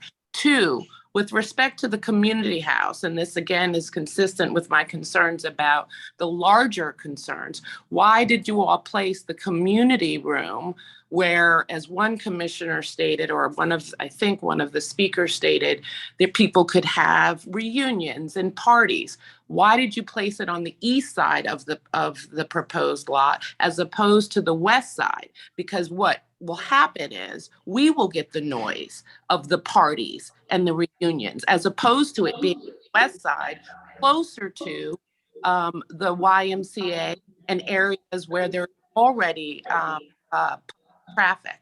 And finally, it seems that the placement fourth light, 20-foot light, that would be, I think, just about 50 feet from my neighbor's home, undoubtedly creating a light nuisance for him and potentially for me. Those are the three, and I'm rushing because of the timing. I would love an opportunity to speak with any of the commissioners individually. I'm concerned about the timing of this, given the fact that a gentleman indicated that they hope to have this approval done within 2 weeks. And so those are my concerns. I'd love to know how it is that they might be addressed and who it is that I can speak with to raise the concerns that I have, as well as my neighbors. Sure, you can reach out to me, Craig Nicholson. My name and contact information is on the application. I can give you my email address now if you're in a position to write it down. Sure. Can we talk tomorrow? Yes. Good. Okay. Do you have a phone number, or do you only want to give me an email address? I'm happy to give you a phone number. Okay, I'll take it now. It's 508 Yep. 319 Yep. 1850. Craig Nicholson, correct? Yes. I look forward to speaking with you. Thank you. You too. All right.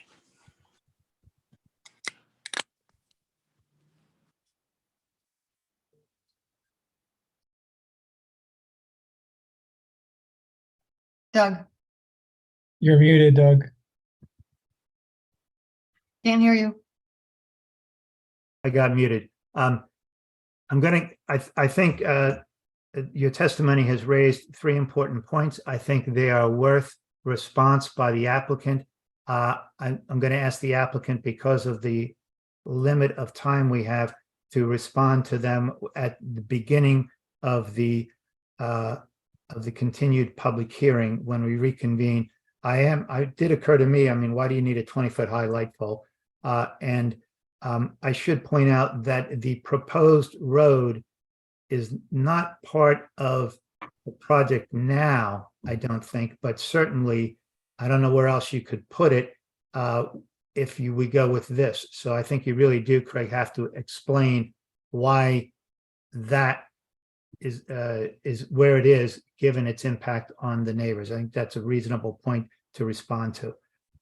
And whether the community house could be located in a place where it might not impact the neighbors as much, although it would appear that it would certainly impact the people in the Southern Tier community even more, because they're directly abutting the community house. But those are all points that have been raised by a member of the public, and I'm sure you'll address them next time. So with that, Alex, when can we reconvene this to keep it going? I believe the 19th would be the next available date. Okay, that's what I will do. We will continue the public hearing until the 19th. Mr. Hayes, you have your hand up. Are you a member of the public who wishes to testify? Because you'll have to do so at the 19th. You're muted.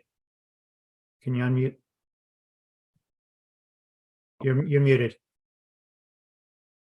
Mr. Hayes, you have to unmute. Well, Okay. I'll put him first. Doug, on the list. Okay. Well, I've continued the public hearing. I certainly hope Mr. Hayes can make it next time. We really do have quite a bit of other work to do tonight. There we go. Sorry. Yeah. So we will be continuing the public hearing to the 19th of January, and you are welcome to be the very first member of the public to testify at that time. Okay. May I briefly say something? I'm sorry, I had technical difficulties over here. I'll be traveling on the 19th. Okay. Well, I'm going to have to limit your time to just a couple of minutes, but go right ahead. Thank you very much. Yeah, I am the neighbor to Judge Hall, and I'm just a few feet away from her as well.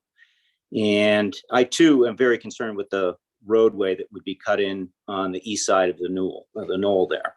I'm not sure why it's necessary to put it on the east side where it could be placed on the west side if the buildings 10 and 11 were moved a bit to the east And as we've all been kind of talking about the community residents, maybe that could be moved to the north. And thus there would be less impact to the actual environment by not having to cut that corridor all the way through if it was pushed into the limit of work as you've outlined already. So that's my interest. Thank you. Appreciate that. I'm glad that you got a chance to testify. Safe travel on the 19th. Thank you. And I think that these are points that I would look forward to the applicant responding in a substantive way. Okay, let's continue to the 19th of January. Thank you all. Thank you. Thanks all. Next is something a little bit more straightforward. Public hearing for DRI 739, 566 Scrubby Neck Road, ANR. I'll read the public hearing notice. The public is invited to a public hearing concerning the following development of regional impact. DRI number 739, 566 Scrubby Neck Road, ANR. The applicants are Nicholas and Lori Ioniti. I'm sure I mispronounced that. I apologize. Doug Hunt is their agent. The location, 566 Scrubby Neck Road, West Tisbury, map 37, lot 57.2. This is a 6.37 acre lot. Proposal is the division of land in the Island Roads District classified as prime agricultural soil and significant habitat. Date and time, Thursday, January 5, 2023 at 7:30 p.m. Place online by Zoom. The meeting ID and password are in the public hearing notice. The application and plans are available for public inspection on the MVC website under the DRI link.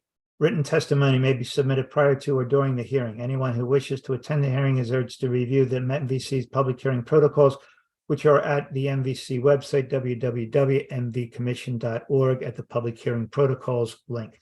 In order to provide oral testimony during the hearing, it is encouraged for individuals to pre-register by sending an email to Alex Elvin at mvcommission.org. This hearing is held in accordance with Section 14 of Chapter 831 of the Acts of the Commonwealth of 1977 as amended, and Chapter 30A of the General Laws of the Commonwealth as modified by Chapter 831.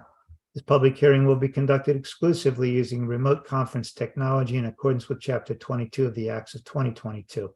The applicant, interested parties, and the public may attend the meeting using one of the following methods: using an internet-enabled device with a camera and microphone. The link is in the public hearing notice, or using a telephone. The telephone number, meeting ID, and password are in the public hearing notice. Alex, tell us succinctly what this is about. Okay.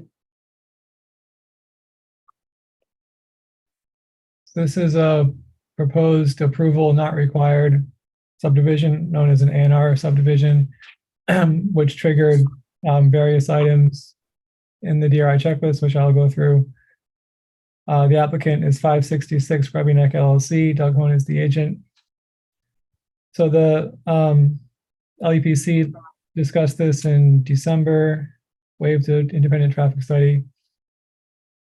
This is the proposed site here, 566 Scrubby Neck Road. Closer view. There's currently a residence with an access from Scrubby Neck Road. These are the checklist items. We discussed this at LEPC. I won't go into this in much detail, except that this includes both concurrence and mandatory referral items. The mandatory item was the inclusion of prime agricultural soil. Because of that, that required a public hearing. So the proposal is to divide the existing lot into two, about 3.3 and 3.1 acres. If lot 2 were to be developed in the future, then that would utilize the same access for lot 1. There currently are no plans to develop lot 2.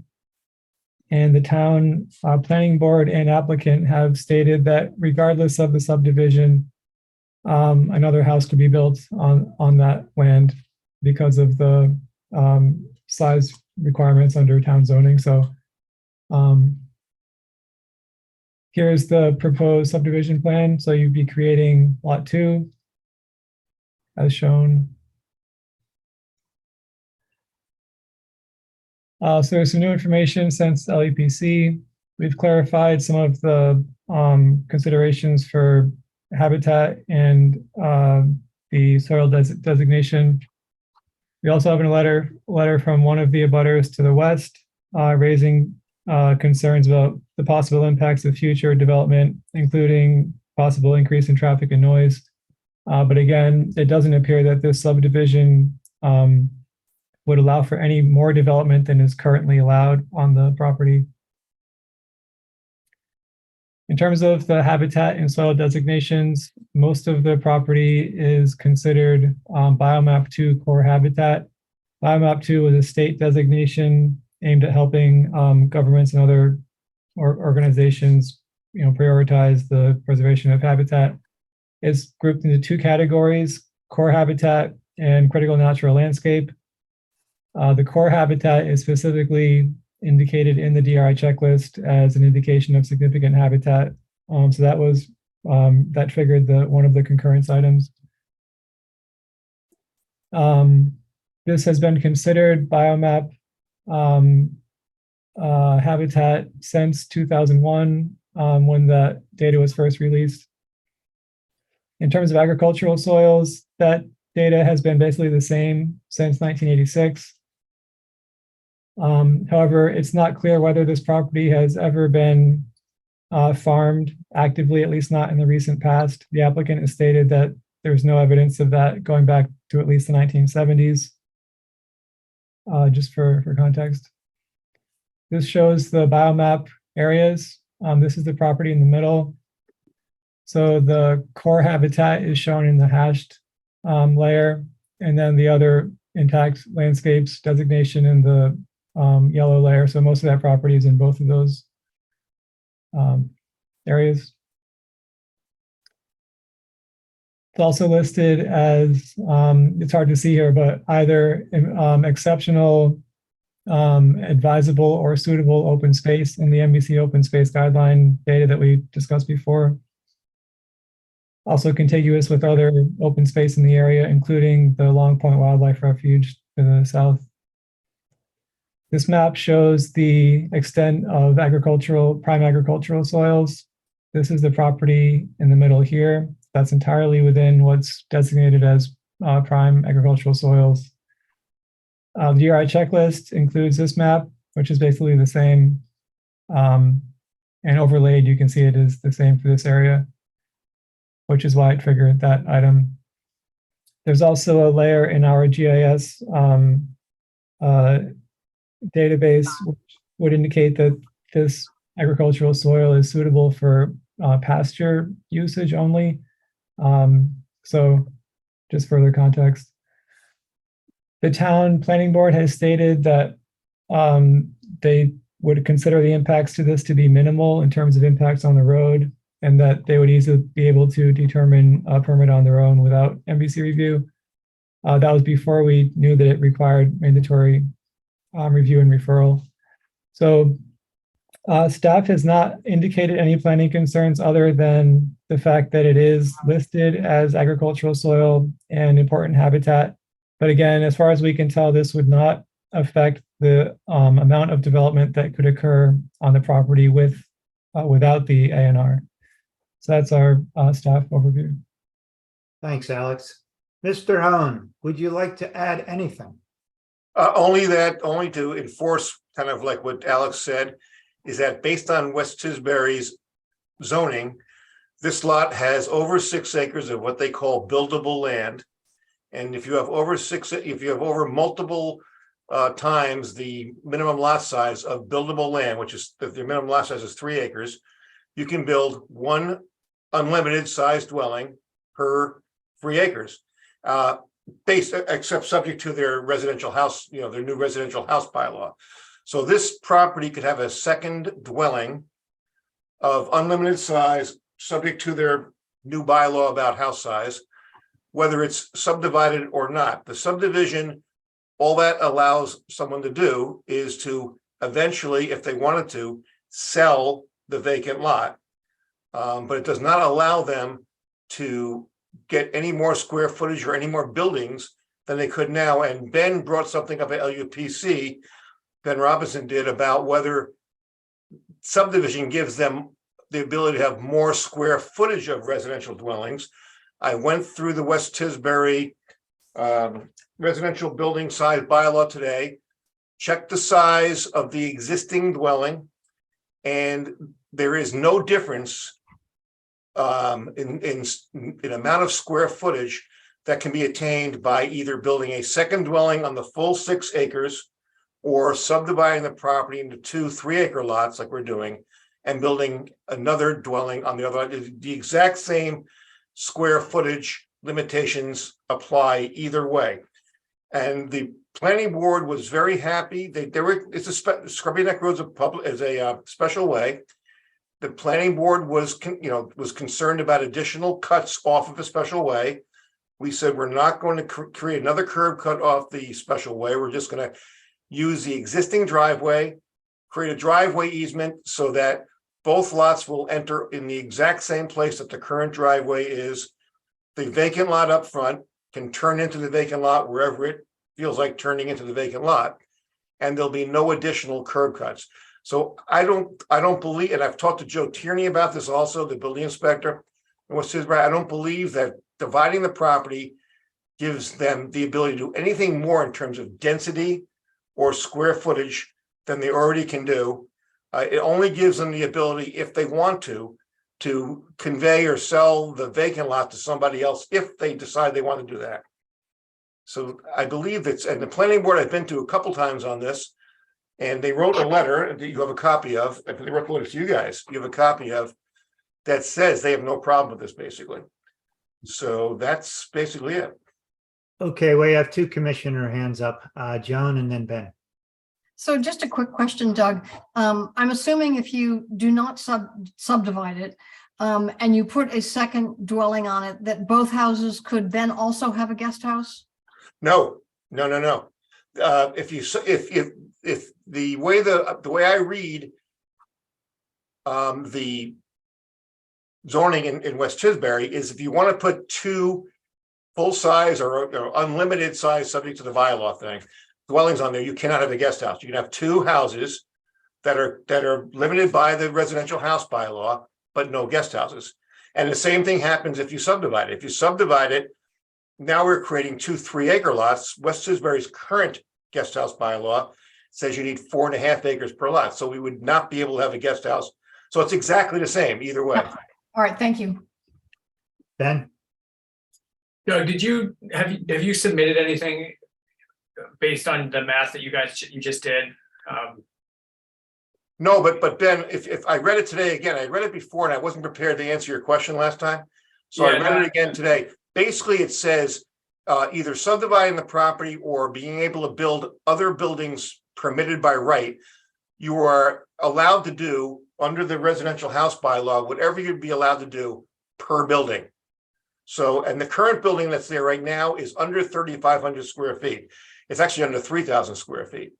So that's not viable. If that was over, it was like 5,000 square feet, we'd have a different story to talk about, but it's not. Yeah. How would it be easy enough to put something? I mean, I can do the math, or we can have staff. I actually have it. I actually have it right here, but I could. That's fine. I mean, scan it and send it so we have it in the record. That's all. I can do it right now if you want, but yeah. All right, perfect. Thank you. Let's just make sure, remind me if I don't cover this, remind me that I give you at least 24 hours if we don't close it. I can do it in 24 minutes, basically. But, okay, you may have it. Given our loquacious nature, you may get those 24 minutes before we finish. Peter is next and then Linda. Excuse me, did I hear you say that you're suggesting access for the subdivided lot would come off of that same panhandle? Is that deeded access? Yes. So that there would not be a second cut off of Scrubby Neck? Correct. No second curb cut. As a matter of fact, there's a note right on the plan that I'm looking at over here somewhere. There's a note right on the plan that says both lots, here it is. It says both lots shall enter over we made a driveway easement over that pork chop, basically. And we said both lots shall enter over the driveway easement. There shall be no additional entrances from Scrubby Neck Road. So Thank you. that's essentially an offer for our purposes. Yep, it's in those notes on the left-hand side, it's note 2. Yep. Okay, Linda. At the risk of testifying, he's right.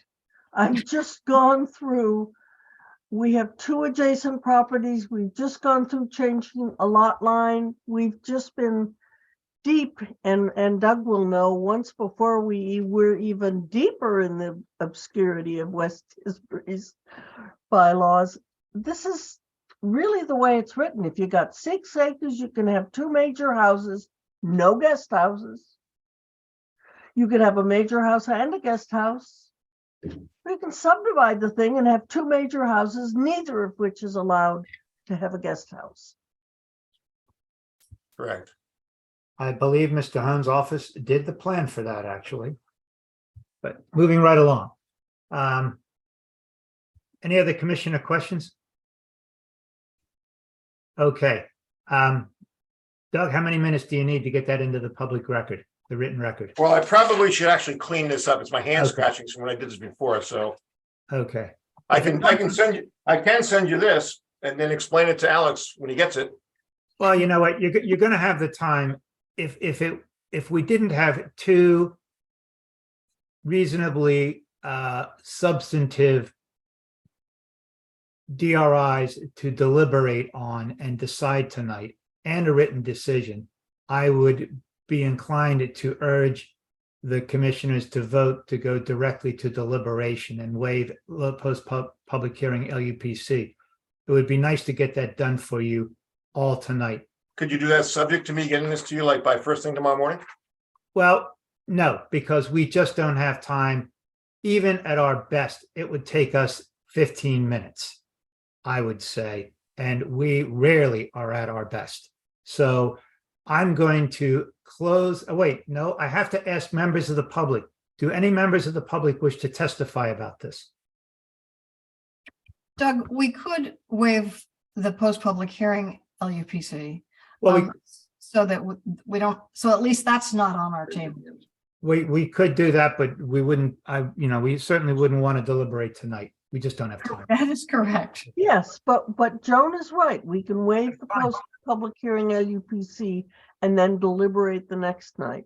And as soon as I close the public hearing, somebody can move to do that and take care of it toot sweet. I see Mr. Plotkin's hand up. Mr. Plotkins, would you like to testify about this? Well, I'll ask my wife to testify. Okay. She has a question. Hi, my name is Andrea Plotkin. We are abutters to the driveway that has been spoken about. And I just want to understand, as a resident of West Tisbury, if we have any control over what sort of structure will be built in that site. Because it sounds to me like that piece of land is going to go on the market, and I would hate to think that the driveway not only gets busier because it is actually partially on our property, but also that a house would become part of our landscape. So I'd like to understand, since we're fairly new residents of West Tisbury, what our rights are here, if any. Mr. Hum. My understanding, whether it's subdivided or whether they want to build a second house on the 6 acres, is the only way that there's a public review of what kind of a house would be built on the vacant lot is if the house is going to be over 3,000 square feet and therefore triggers site plan review by the planning board. That's part of their zoning bylaws. Otherwise, I'm not aware of anything else. That there's no conservation commission review, there's no zoning board of appeals or nothing like that. So I'm not aware of anything else other than site plan review for a building over 3,000 square feet that would actually trigger a public meeting about it. In other words, there is no protections to us as immediate abutters. No. And I'm not aware, if there is, I'm not aware of it. Thank you. Are there any other members of the public who wish to testify about this application? We schedule it for the next phase on the 12th, Alex? It shouldn't be that. Let me just tell you so the 12th, we have 2 public hearings, a deliberation and 2 written decisions. And one of the deliberations is for Still Point Meadows. So if the commission thinks they can fit this in, What are then the hearings about? Stone Bank Restaurant and Outermost Inn modification. So it'll be time. I do think that we could, I don't know. I think it's worth putting it on the agenda, but I think it should be last, and it should be understood that we might not get to it with, I think that we could proceed quite quickly if staff were to facilitate that by outlining, doing the homework so that we have the benefits and detriments right before us and it gets passed out beforehand. But I do think that we should put it at the end and hopefully get to it. And I will try my hardest. Before I close the public hearing, Brian has his hand up. Yes, Brian. No, I just want to agree with Joan. I mean, if this takes us more than 5 minutes, I'd be surprised. And let's just get it done next week. We'll find a way, Brian. We'll find. I just want to make sure that our decision is as thoughtful, not necessarily time consuming, as it has to be under the law. I want to make sure we go through the pluses and minuses, and it's not going to happen in a minute. Hopefully it could happen in 5, but that's if we all do our homework first. Anyway, I just want to say, Joan, it's all, as far as I can tell, it's all going to be neutral because that's fine. That's fine. The development is exactly identical regardless. I just would like to make sure that we do it correctly. Okay. Yes. In order for us to do it correctly, I have to close the public hearing. I'm going to leave the written record open until 5 p.m. this coming Monday so that Mr. Hone can submit that paper to us so that it's in the record. And the public hearing is closed. The written record will close at 5 p.m. on Monday. And that's that. Now, if someone wanted to now move under section 5.7 B of the DRI procedures to proceed directly to deliberation and decision without a post-public hearing LUPC, they So could. moved. And well, Second. that's for Chair Malkin to do. I'm just- Second. You got what you need. Let's vote. Can we vote by Kathy something? has her hand up, though. I was just seconding it. Okay. We have to do a roll call. We can't vote just orally, just all yell. And then you could note any nays I don't know that an official commission. or does- whatever. We've become fussier about that. So let's just do it. On Zoom, you got to do roll calls. Yep. Also, Doug, I believe Oh, a member of thank the you. public had his hand up. I'm I not didn't, was there, okay, wait a second. I apologize. I missed this gentleman in my lower left-hand corner. So I'm not closing the public hearing quite yet. Yes, sir. You've got to unmute and identify yourself. Motorola 1, it says. There you go. Yes, John Carey. I'm Carey. an immediate abutter behind the property on Waldron's Bottom Road. Just wanted to acknowledge that I attended this hearing and that everything is clear to me. I have no comments. It sounds fairly straightforward to me. Thank you. Thank you. Way to me too, Mr. Carey. Thank you. So now I will close the public hearing. The written record will close at 5 p.m. on Monday, and we can roll call that. All right, I'll do it now. Jeff Agnoli, Yes. Fred Hancock, Yes. Peter Wharton, Yes. Ben Robinson, Abstain. Trip Barnes, Same. Ernie Thomas, Yes. Doug Cedarholm, Yes. Linda Sibley, Yes. Jay Grossman, Yes. Kathy Newman, Yes. Brian Smith, Yes. Kate Putnam, Abstain. and Joan Malkin. Yes. Okay. Okay, it is almost 9:15. Thank you.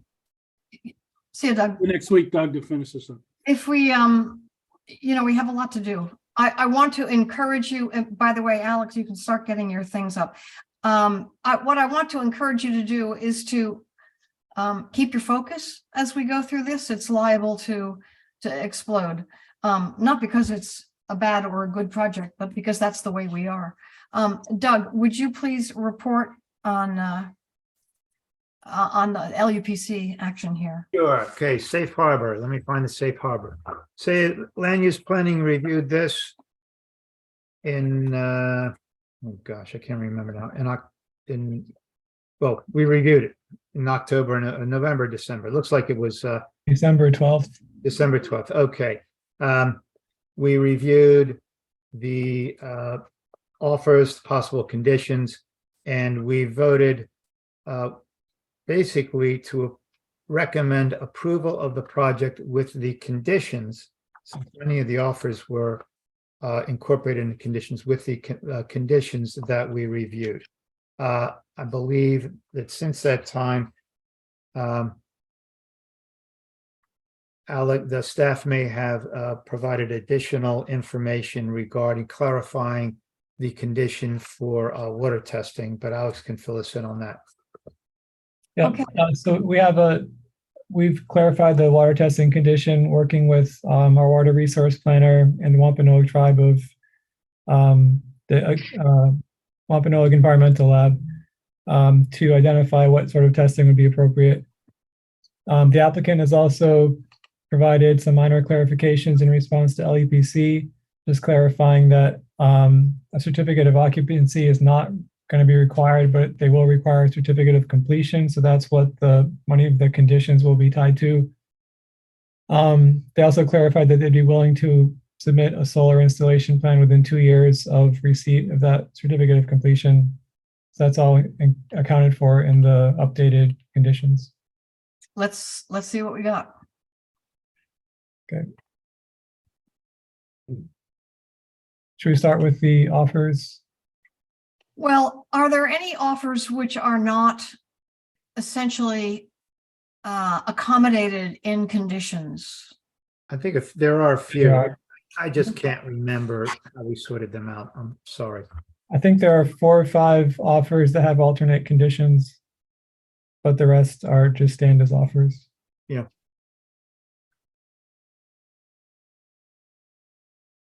Red is just clarifications that were provided to LEPC. Right, and I note that there is an alternative condition. We have to somehow figure out how to do side-by-side split screen. But in the event that we don't know how to do it yet, just remember that this is about the obligation to provide access for the path, and there is a condition. Okay, so 2, 3, and 4 would all be valid offers. You might be scrolling. I'd love for you to scroll that fast, but I feel like that's just a little too fast for everyone to make sure that they have no comments. Can I clarify that I am not qualified to participate in this? That's right, Linda. Let me just tell you who's eligible. I missed a meeting. Yeah, so Linda, Greg, Michael, and Carol. I think Linda's the only one of those who's here tonight. Are all ineligible. Okay. Thank you. Okay, so I think you can scroll now. Just keep in mind there are independent offers.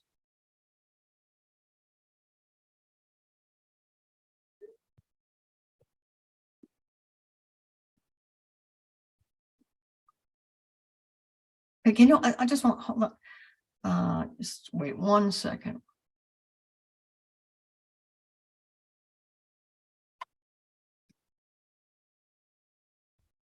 Okay, I guess the only thing that troubles me about, and I should have thought about this earlier, it says we also own that building.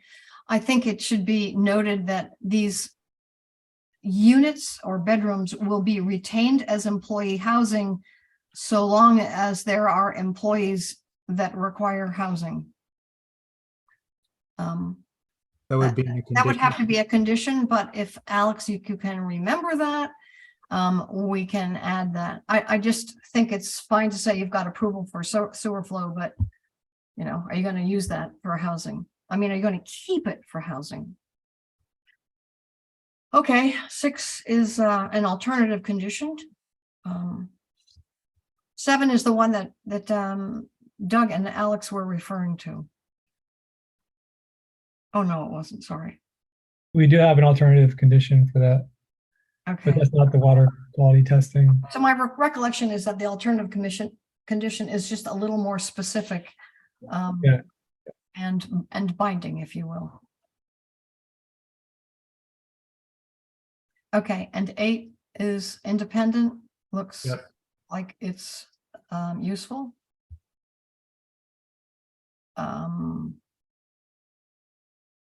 And there's another one for this. Okay, could you give me the numbers? Can we just go through so I can just write down the numbers of those? I'm sorry I didn't do it, which we would be prepared to accept. Okay, so not 1 necessarily, 2, 3, 4, 5. We were potentially going to make a change to make it a condition. What, which one? The housing one? 5. 5, I We think were we just should going to add a I think condition we to it. could add something to that. Right. So it would mean we're not accepting it as it is. Well, I That's think we what- accept it as it is, but there's a further condition that the Okay. housing described will be retained for employee purposes. For Right. okay. And I Okay.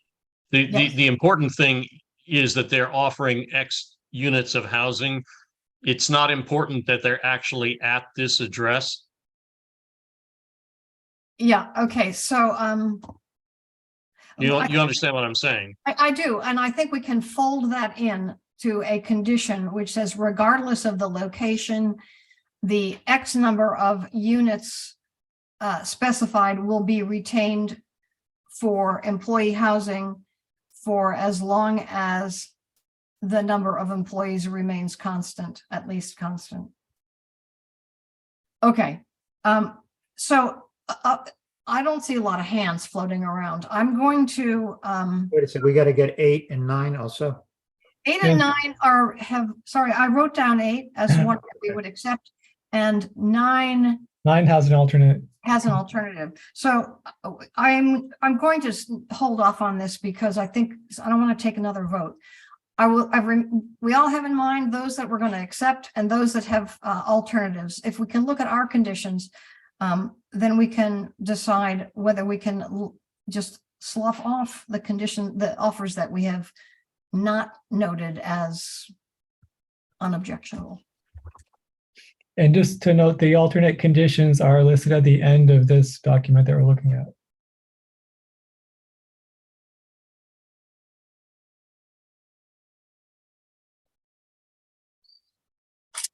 Okay, and this is the number 1 paragraph is the one that was reviewed by the water resource planner and the Wampanoag water resource.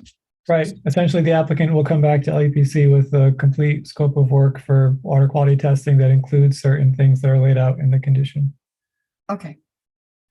No hands. Number 2. This was proposed today, so it should be up for discussion.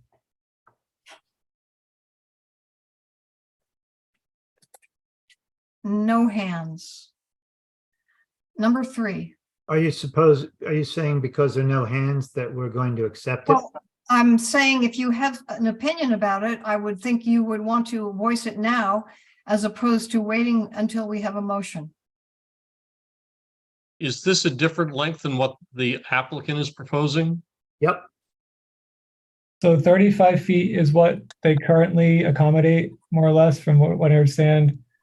I believe that would increase according to the proposal. So this would limit it to what the current length limit is.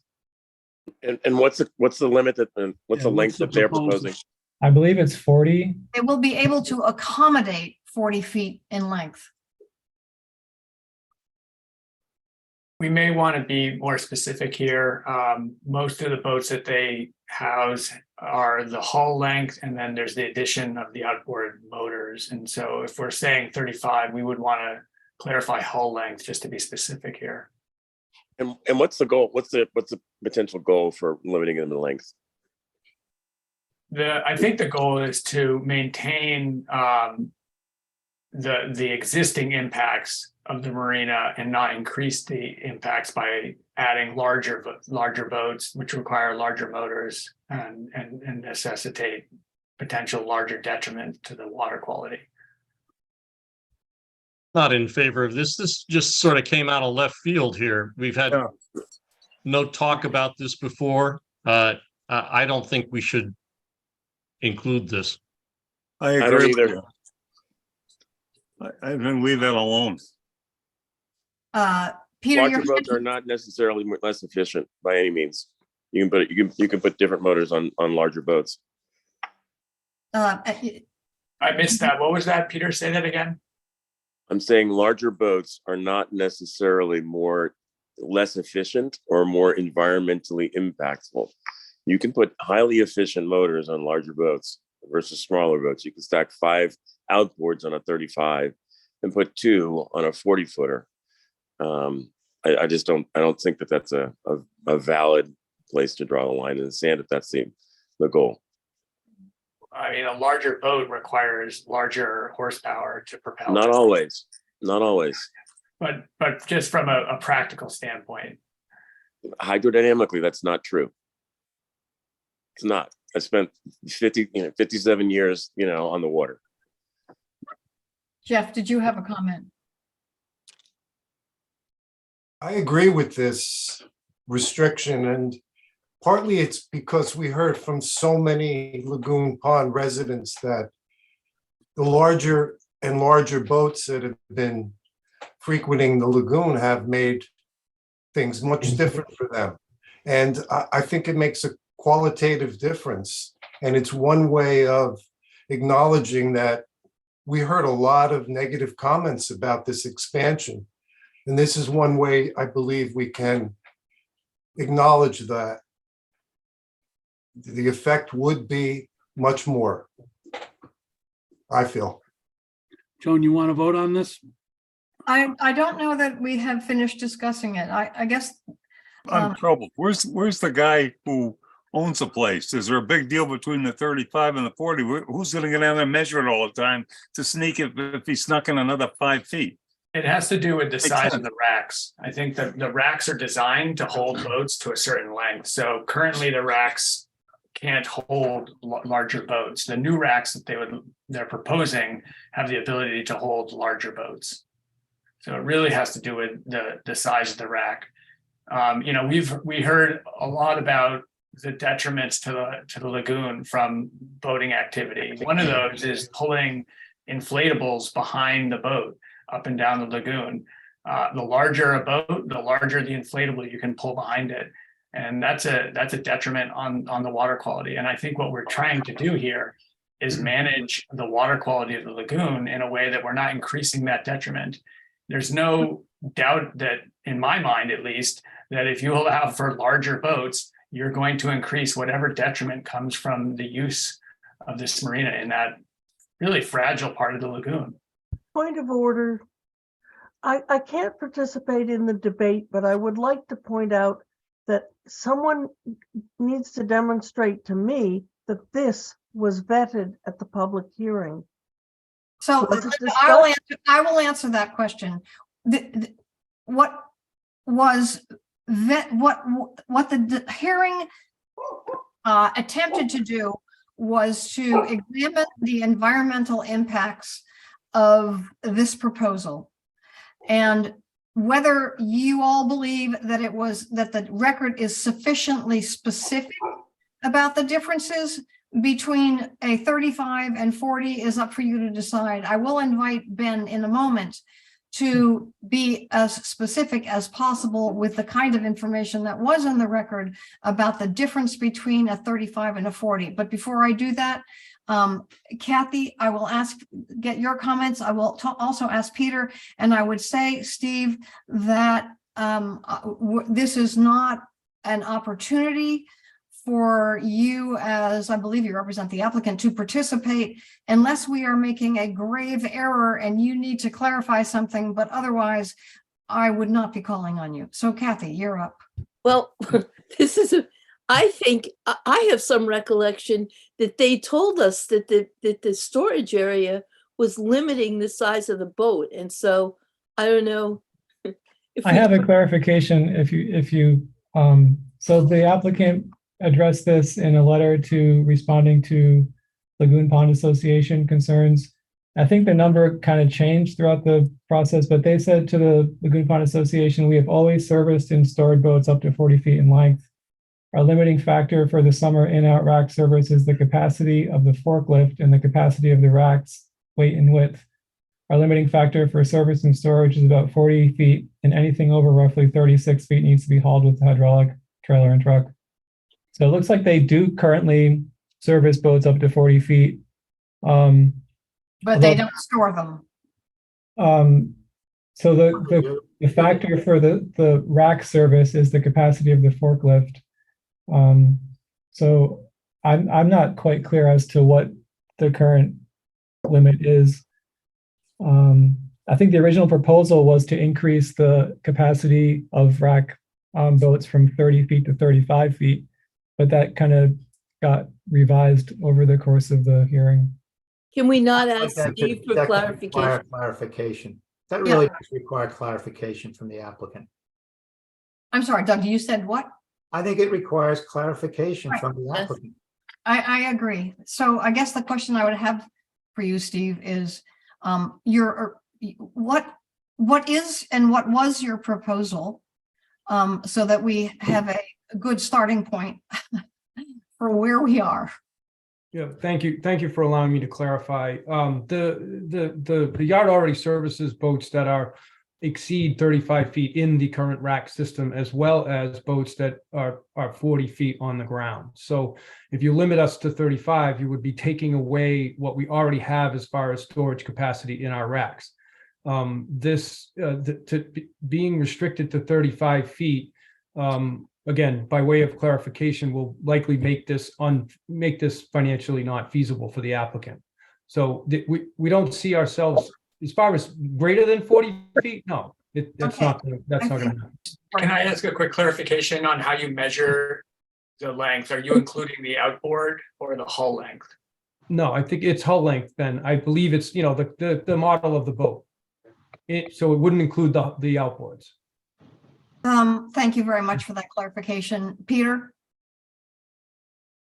I was just gonna bring up that every marina I've ever pulled into has charged by the foot. And if we're talking about changing their entire financial model by reducing every single boat that comes in there by 5 feet, that's a pretty significant financial hit that, just as the applicant said, could turn this thing upside down. I don't think it's a reasonable expectation. Thanks. Fred? I don't recall anybody testifying that there were a lot of 40-foot boats towing other things in the lagoon. I mean, I think that seems to be a justification that came along with this this condition that I don't think we heard at the public hearing. Ernie? I think we should take it out. Okay, I'm prepared to take a vote. I think that we need to take a vote on whether to include this, but I don't want to do it until we find out. So somebody remind me what's going on with the rest of them. So we will come back to number 2. If we vote to accept the conditions, we will only do so after we decide what to do with number 2. Okay. John, before, just for clarity, except for the alternates that are in red, LUPC voted to recommend the ones that are in typical black type, and the size of the boats was never discussed at LUPC in condition. Okay.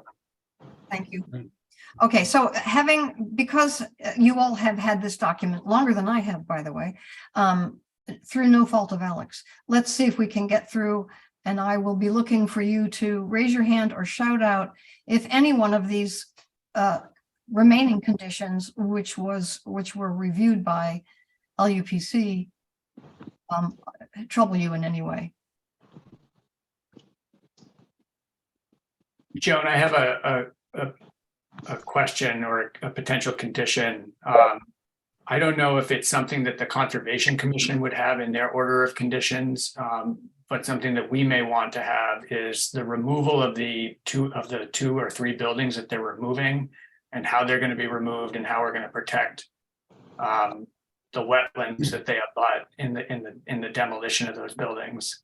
Okay, so could you draft something, Ben, because it's going to be. Well, I mean, I might, I would say, a condition where they come back to us with their demolition plan. Having regard to the demolition, prior to the demolition, so that we can understand how they're, securing the site.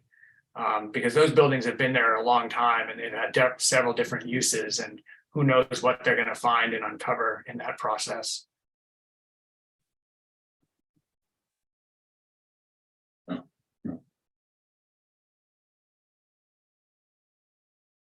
Okay.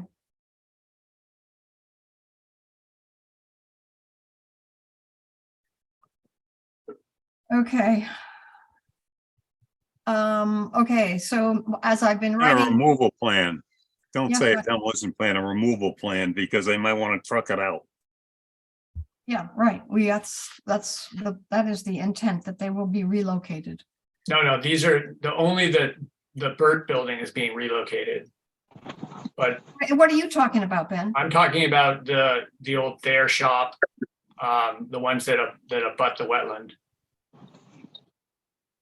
Okay, so fine, we'll get to that. And I accept that. Yeah, I was gonna say, yeah.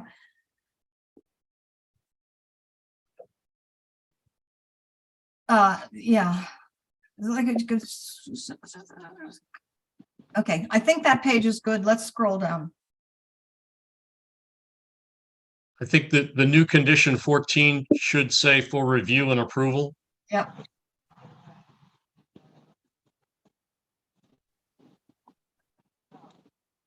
And condition On the 9 here housing.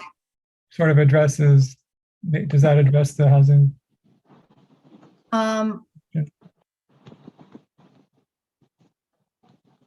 Yes. Yeah, I believe it. Those are the only two locations that were mentioned in their offer. Yeah, the only two that were mentioned specifically. Okay, and do we know I mean, there's an advantage to being vague, but do we know the additional number of employees? I forget what it was. It was between 2 and 4 or something. I can't remember. That should be in the proposal. We'll probably see that in the benefits and detriments document when we get there. Okay. Okay, so we've come to the end of that. The alternate conditions. Oh, okay. Right.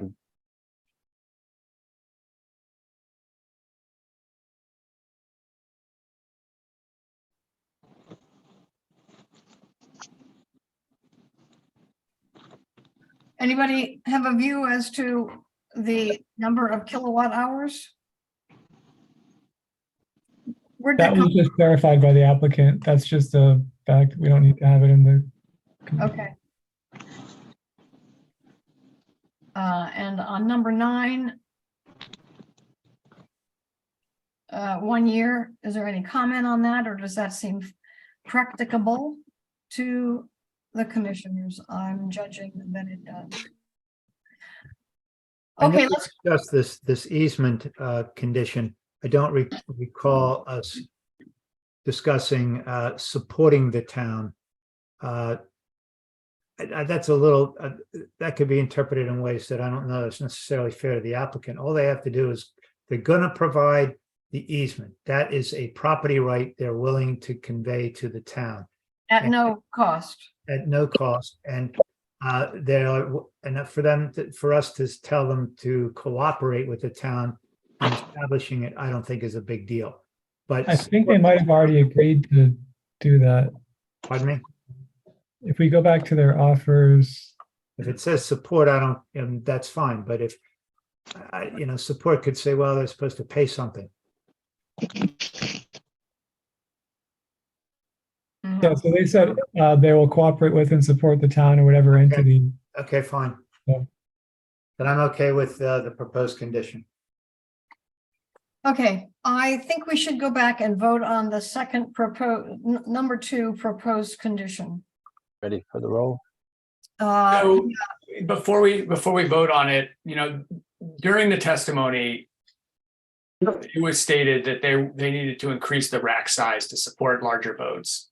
And in the testimony, it was 35 to 40 feet was basically what we're talking about. Now, granted, there's range of hulls. You got a 36-foot hull, 41-foot hull. The idea, though, is to put a cap on the size of the vessels that can come in and out of this marina. Maybe that number isn't 35. Maybe it should be 40. But I think it's important that we set some sort of upper limit. Otherwise, we could see much larger boats with lots more engines. I mean, it's not unusual to see 5 outboard 40-foot boats on the waters these days. And this is a fragile part of the lagoon. And we shouldn't just slough off that boats do cause pollution, whether it's from fuel leaks or just unspent fuel that goes out in the exhaust, increased turbidity in the water, increased use of cleaning materials. All of these are impacts that will affect the water quality in the lagoon. And I think we need to regard that this boat yard has been in existence for a long time, but at a certain scale. And I think we wouldn't be doing our jobs if we didn't put some sort of constraint on how big this marina can get. It's the offer to build a rack that will accommodate 40-foot hull length boats. If it is, it's not unreasonable to limit it to 40 feet. But beyond that, I'm not willing to go. Right. Okay. So Brian, you have your hand up. Yeah, again, I don't remember any testimony about the size of the boats other than what they were building the racks for. And there was no testimony saying that a 40-foot boat is any worse to the environment than a 35-foot boat. What if the 40-foot boat or a 45 boat in the future has all electric motors? Then I think that would be our preference. So we, at this point, I don't think can make that determination, and we don't have that information before us. Okay, so Ben has suggested that he would be happy with it at 40. And I think we should take a vote. Doug, your hand is up. I just want to confirm, and perhaps this would be clarification from the applicant. What the applicant is proposing in this application is to construct racks that will accommodate boats up to 40 feet in hull length. If that's what it is, I'm comfortable with conditioning it that way. But I just want to make sure that I'm not missing something. Can we ask for that? Is that correct? We never proposed a specific length as what the racks were to store. We just represented to the commission that we have boats anywhere from 35 to 39 feet existing now. So by way of clarification, the racks limitations are more weight than even length sometimes, as well as the forklift. So 40 feet is not out of the realm of possibility, neither is 42 or 45, depending on the weight of the boat. The racks aren't limited in that regard as far as length. It's more width and weight. Thank you. Oh. Whatever. Okay, I think that I don't see any hands. And is there a motion to approve this condition? I would move that we approve condition number 2. And is there, okay. Second. Okay, is there any further discussion? Otherwise, we'll move to have a vote on this one. That motion, I didn't hear it. There was a motion to approve the proposed condition number 2, and it was seconded. We're now going to take a vote on whether or not we should include condition number 2, should we decide to approve the project. Let's go for a roll call, please. Jeff Agnoli, Yes. Fred Hancock, No. Peter Wharton, No. Ben Robinson, Yes. Trip Barnes, Yes. Ernie Thomas, No. Doug Cedarholm, Yes. Linda's not. Jay Grossman, Yes. Jim Ver, Kathy Newman, No, Brian Smith, No. Kate Putnam, No. Joan Malkin. Well, I would say yes, but I'm afraid that's not by my count, it's 6-6. 3, 4, 5, yeah. Doesn't And pass. having been through this before, it does not pass. Okay, I will now entertain an offer to approve the other conditions and offers 2, 3, 4, 5, and 8. Could we see the end of the conditions that are up there, please? Include all the way at the end. Okay. Thank you. Motion? Yeah, I move to accept the offers that you just identified and impose the conditions that we've been discussing on the screen, not number 2 because it didn't pass, but all the others. And I move to approve the project with those offers and conditions. I'll second that. You're voting to approve the project. You're voting, I think, if the project is approved, that these Yeah, conditions. yeah, sure. And then we'll get to the next one. If the project is approved, to use these conditions and accept the offers you've identified. Great, let's have a roll call vote. I see no hands. Let's go for it quickly, Jeff please. Agnoli, Yes. Fred Hancock, Yes. Peter Wharton, Yes. Ben Robinson, Trip Barnes, Yes. Ernie Thomas, Yes. Doug Cedarholm, Yes. Jay Grossman, Abstain. Kathy Newman, yes, Brian Smith. Brian Brian. Smith. Thumb up, Okay, I can't see it, so tell me. thumb up. Yes. Thumb up. Okay, that's a yes. Kate Putnam Yes. and Chair Malkin. Yes, Okay, so that's 5, 9, that's only 11. How come? I must have missed something. Did everybody vote? Linda's not eligible. Okay, whatever, it did pass. yeah, it's not eligible. I think I called her. Okay, so it did pass. Thank you, Steve. The project is approved with the offers and conditions. Well, you gotta do the benefits and Benefits and detriments. detriments. Oh, sorry. I, like Doug, was just skipping to the final. Jet lag. Jet Well, lag. it is jet lag. It's okay. I told the vice chair before that I thought maybe I was falling asleep and he was prepared to take over. But I've woken up at least enough to keep my eyes open. Okay, environment, water quality. Noted as a primary factor.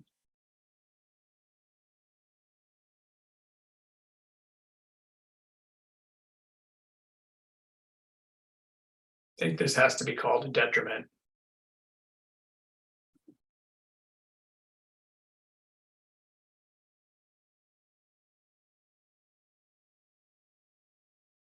I think Ben's Agree. correct. Ben is correct. Aren't they're reducing the number of boats in the water by 10, correct? So isn't that Not really. I mean. Well, that's what- they're that's still- what- Those are available slips, they're using them for valet service, but they're not empty slips. The long-term storage spaces would decrease by 10, but the average number of boats in and out per day would increase by about 5. Double. I thought it was 4. The number of trips was 4. But anyhow, Okay, I'm Let's move along. I think, They're discontinuing the use of copper-based paints. That's an environmental positive. There's no doubt that they're doing a lot of good things here, but it's still a detriment on the lagoon. But it's neutral. It already is a detriment. Improvement than from before, that's for sure. They're increasing both the size and the number of boats that will be operating in and out of that location. the boat storage, remind me, the boat storage capacity is more or less the same? The total storage capacity on site will increase. Where is this? By a lot. From 6 to 10, is that what it is? No, that's valet. No. Yeah, but the argument on their side is that they're taking more boats out of the water. So, and weren't they moving the cleaning operations like for the boat bottoms further away from the lagoon? No, that system they've already built and used today. That system is not changing. Okay. They're probably gonna wind up with getting some outside storage off the property too. Because it's growing with the island. They already have that in Eggertown. They've So got- I'm They got a big one at the airport. This is not something I want to take a vote on. I'd like to have some sort of consensus arise as to whether or not this is, it may not be a large detriment or a large benefit, but I would like a view as to where we are on this. I don't think we could construe it as a benefit. I think the best it would be neutral and leaning towards a detriment. Otherwise known as a minor detriment. I think it's a little more than a minor detriment. I think it's a minor detriment because it's helping all the people who own the boat. You know, and it's preventing them from, they don't have to take them home and do whatever they do to them at home. Well, let's not fuss around with minor, major, or significant or insignificant. I think we could leave it at detriment. and just to clarify, the total storage space will increase from 78 to 118, accounting for all the storage space. Right. Which introduces a vastly increased amount of plastic, if nothing else. So let's, not seeing a whole lot of hands, let's just consider this to be a detriment. Stormwater.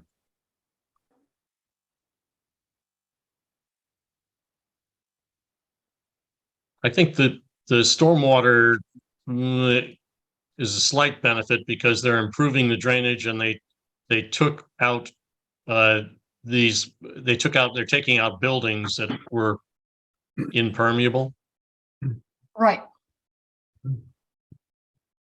Okay. I would say that's a benefit. Erosion, climate change resilience. I would say, because I'm not seeing a whole lot of discussion here, that is a benefit, particularly the removal of the buildings. And the strengthening of the racks to accommodate higher wind velocity. Yep. Okay, next, material use. I think if it happens, it's wonderful. Yeah, they've, I mean, it's neutral because they're. Finish your sentence, please. Well, I was thinking about it, you know, whether it pips itself into a benefit to preserve the building, but it's neutral. I mean, I don't know. There's a lot, you know, where do you include the plastic wrap? Is that in materials or is that in another category? I think That was environment. I mean, the top one. Yeah, so can I just say, how did this particular thing turn out to be a primary factor? I'm not so sure it is. It seems sort of incidental to the project. Yeah. I know Jeffrey wouldn't say that, but I mean, I think it's I mean, if it works out that they can save that building and move it off site, it's a benefit to the development of this project that it didn't get demolished. So okay, well, so let's just simply note that it's a potential benefit if it is. Due to the historic nature of the building.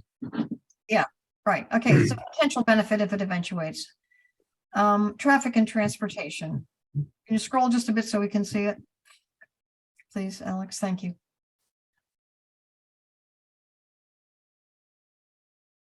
I think it's minor, but it's a detriment. I thought the testimony had been that it was pretty much neutral. That's what I thought. I mean, they are adding traffic to the site. I think was that the traffic report indicated that it wasn't going to be problematic. But that doesn't mean it isn't increasing traffic. It's a slight detriment, slight. Okay, let's see if we can avoid adjectives because it's going to get us in trouble. Sometimes you can't. Yeah, I know. Scenic values has got to be a detriment. Larger boat racks are not beautiful. Let's just be honest about it. Well, I mean, they're also removing some old kind of crappy buildings, so that's beneficial. Those old crappy buildings are low, barely visible. I think it's neutral. A lot of people like to look at, working waterfront. I wouldn't call it a detriment. I agree with that. I think it's a minor detriment. I think it's neutral because the boat racks are visible from up on Skiff, Yeah, they're visible from the museum. They're visible from the rest of town. They're above the buildings. I mean, But isn't it part of the tourist economy? I mean, don't we factor that in too? For God's sake, this is an island with boats. Okay, so we're talking, Kathy, I think we're going to get to economic development, tourist economy, whatever. But in terms of scenic values, if you don't like the look of it, it's definitely a detriment. If you find it's consistent with a working waterfront and a marina, it's probably not. just ask yourself, would you want a rack with plastic wrapped boats in your view all winter? But they're already there. You can't. They're increasing the number of racks. Okay, I mean, Right. I really don't want to have to take a vote on this one. Take a vote. Oh, Jesus Christ. If not, I'd move to Arizona. That's who we are, where we are. Good God. Right. All right, should we take the vote? I don't know. What are we talking about? Is the question is whether it's I think the question is whether it's neutral or a minor detriment, right? And we're going to vote over that. Yeah. Is that what you're telling me? I think since there's a mixed reaction, calling it neutral without having to take a whole vote, wouldn't that be okay? I think so. I mean, I don't think anybody could construe it as a benefit. And I think Joan is correct in saying it's neutral or a detriment. I don't think it could ever be construed as a benefit, particularly. I don't think anyone's arguing that. We're really arguing between neutral and a minor detriment. And I'd say we can just sort of leave it lay there until we get to the end. And well, is it like a B or a B minus? Yeah.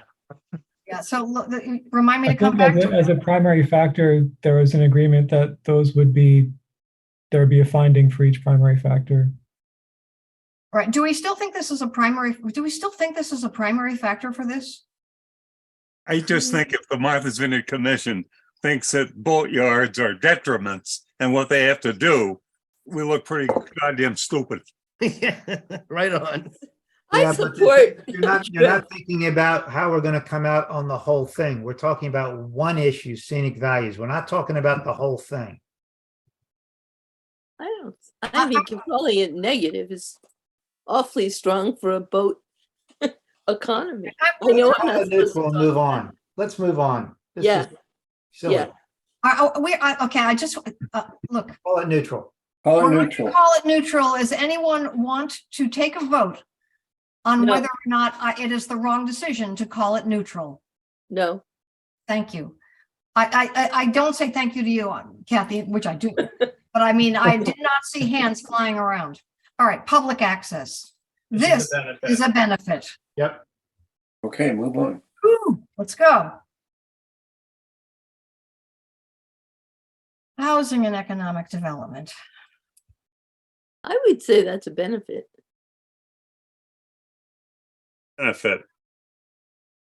Yeah. Okay, move on. Okay. Impact on a butter. Nothing to the contrary. Impact on a butter. So a lot of primaries in here. There are. We heard a lot from the abutters. And most of the testimony was that this would be a detriment. The abutters sure think it's a detriment. Yeah. Which are butters? I never saw the letters. The ones who testified, there are about Actually, 30 letters. Yeah, and there were people who did actually testify.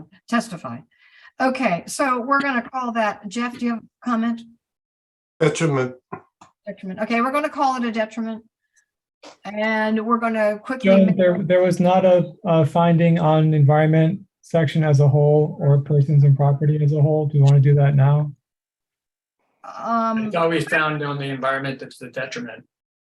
I don't think that section as a whole had a I finding. don't think I think that would be inappropriate because it would require saying, well, you know, water quality is more important than stormwater. And I just think that we don't need to do what we usually do and summarize an entire category. The decision has to have a finding for environment under. Well, it can have findings for categories in respect of the environment, benefit for this aspect of it, detriment for that aspect of it. I mean, I'll look at it. I mean, where's the benefit to the environment? The stormwater, is that the one that we're hanging our hat on? I mean, it's a detriment. Let's just understand. But it's not. You don't think that increasing boat size, and we just voted to not, to not limit it, so you could get essentially 50-foot boats? How does that affect the stormwater? How does that affect the stormwater? Talking about the environment as a whole. Guys, calm down, and I'm not paying much attention because I'm looking at section 15. So just organize yourselves and stop yelling at each other.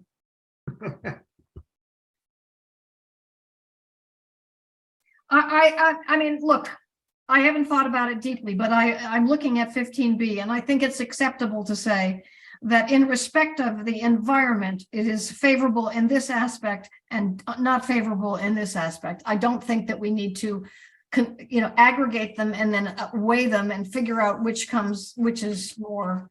Doesn't that make it neutral? In the end, we do have to do that. I'm sorry, Alex? In the end, there has to be a finding for the decision unless we want to rewrite how we do decisions. It's neutral.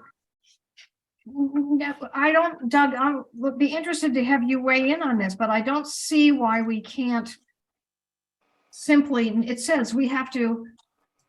Well, actually, we don't have to make a finding about 15B. We have to consider it. The findings we have to make are in 14.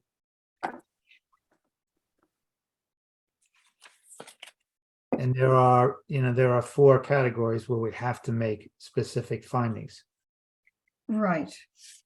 And I think. Well, I think we could just say we've considered it and the bullet points are the following.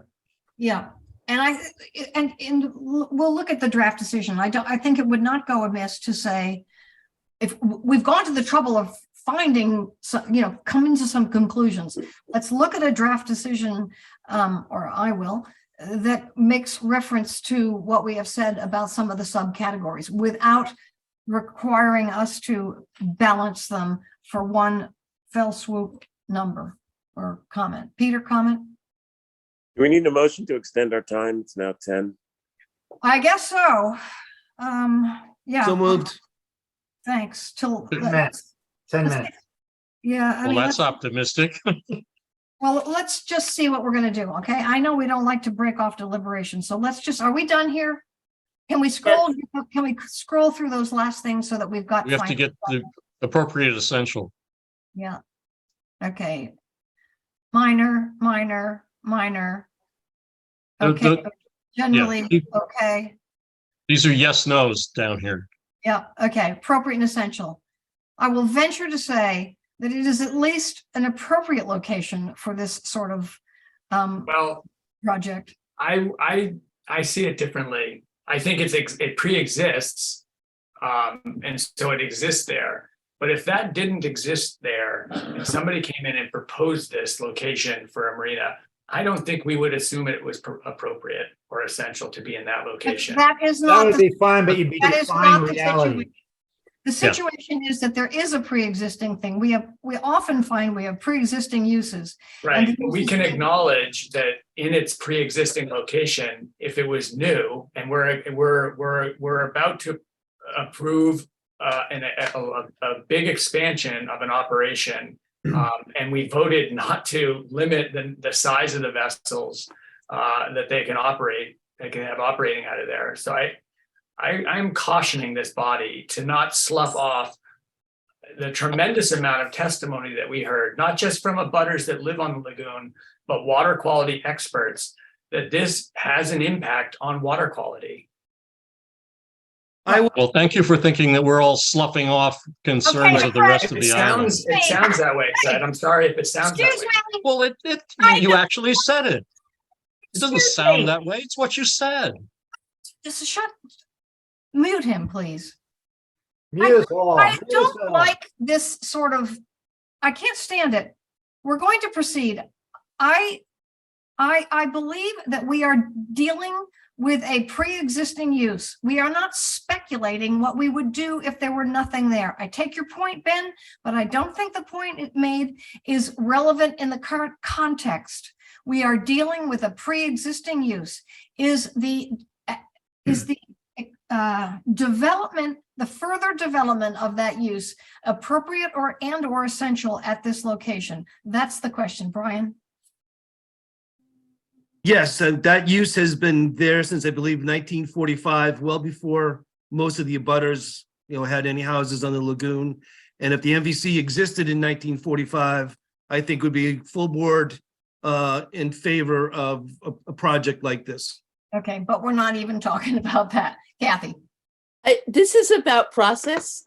I would just like to encourage people to state their opinion, but let's not have arguments. You're one person, you've got one opinion, and I guess it's the arguments that are happening because we have to come up with a joint answer to something.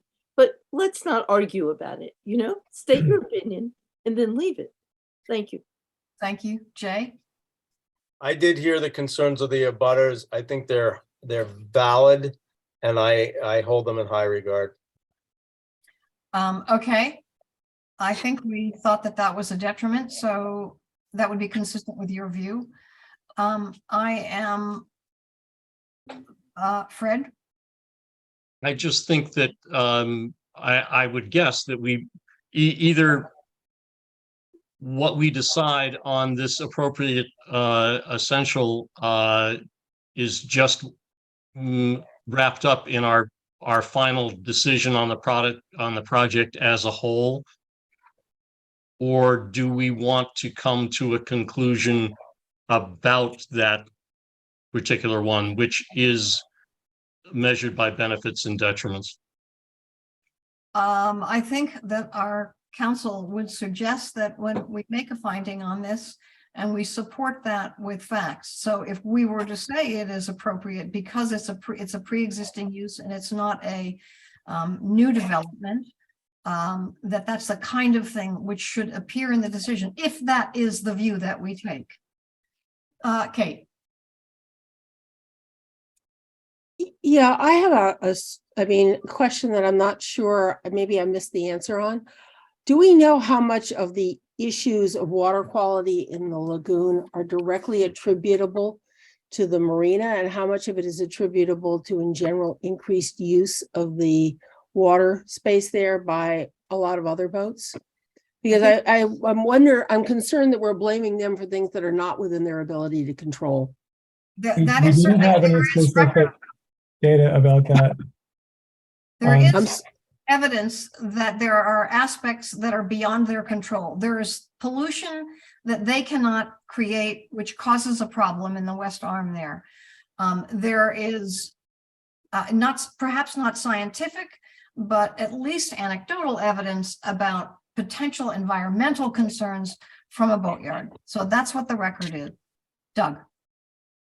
my recollection of the testimony is that there is no evidence in the record that they are contributing any more nitrogen to the pond than any other abutter, given the size. It's not like they have septic issues that are causing nitrogen. I don't believe there's any testimony in the record that they are contributing to any of the bacteria count directly, that actually is may be coming somewhere else, but it's certainly not clear that they are contributing to it. As to whether through the release of toxic chemicals because it's a boatyard, that may or may not be true. We didn't get any direct evidence on that. One could assume that's a problem, as it's a problem with every boatyard, but we don't have direct evidence. Brian. I'll just agree with Doug. We've had no testimony indicating that the boatyard has contributed to, messing up the lagoon. So. Right.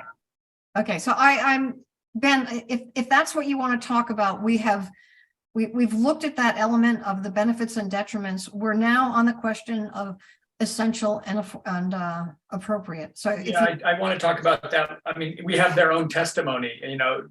The Clean Harbors or Safe Harbors is developing environmental protocols to protect from detrimental effects of their activities in their. They've admitted to themselves, and I applaud them for their efforts in doing that. But to say that we don't have any testimony, we have their own testimony that they recognize that there are issues with bottom paint, with cleaning, with collecting waste, all of these things, right?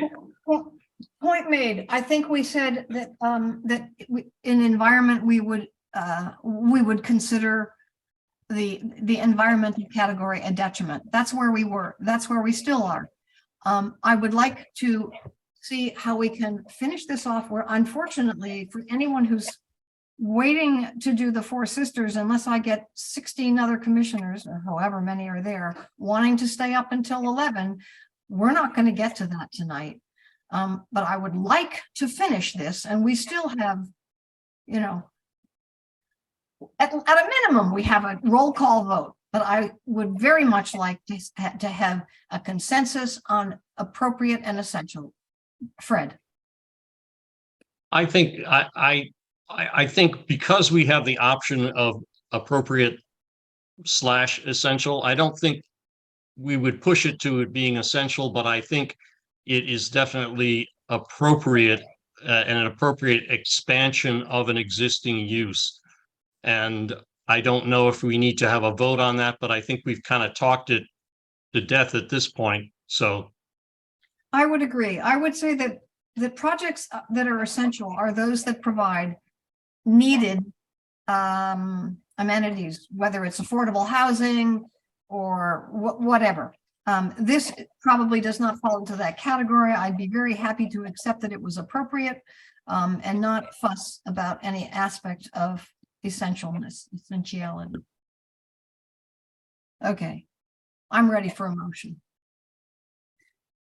are we going to vote on that, or are we going to vote on the whole thing? We're not voting on that. the whole thing. If somebody wants to vote on that, fine, let me know. Otherwise, we're going to vote on the whole project. Let's vote on the whole project. I would move to approve this project with the conditions and offers that we voted on. I'll second that. Have a discussion? No. Okay, let's have a roll call vote. All right. Kate Putnam, Yes. Brian Smith, Yes. Kathy Newman, Yes. Jay Grossman, No. Doug Cedarholm, Yes. Ernie Thomas, Yes.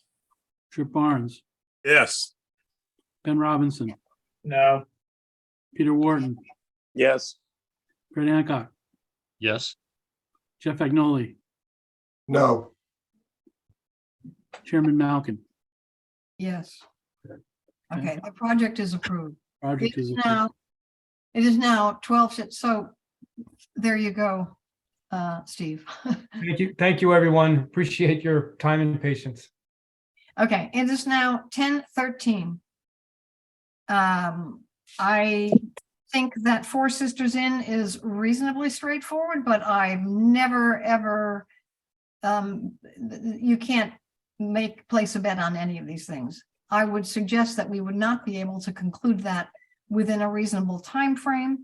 And I think that in 2 minutes, we might be able to do the written decision for the hangar lot.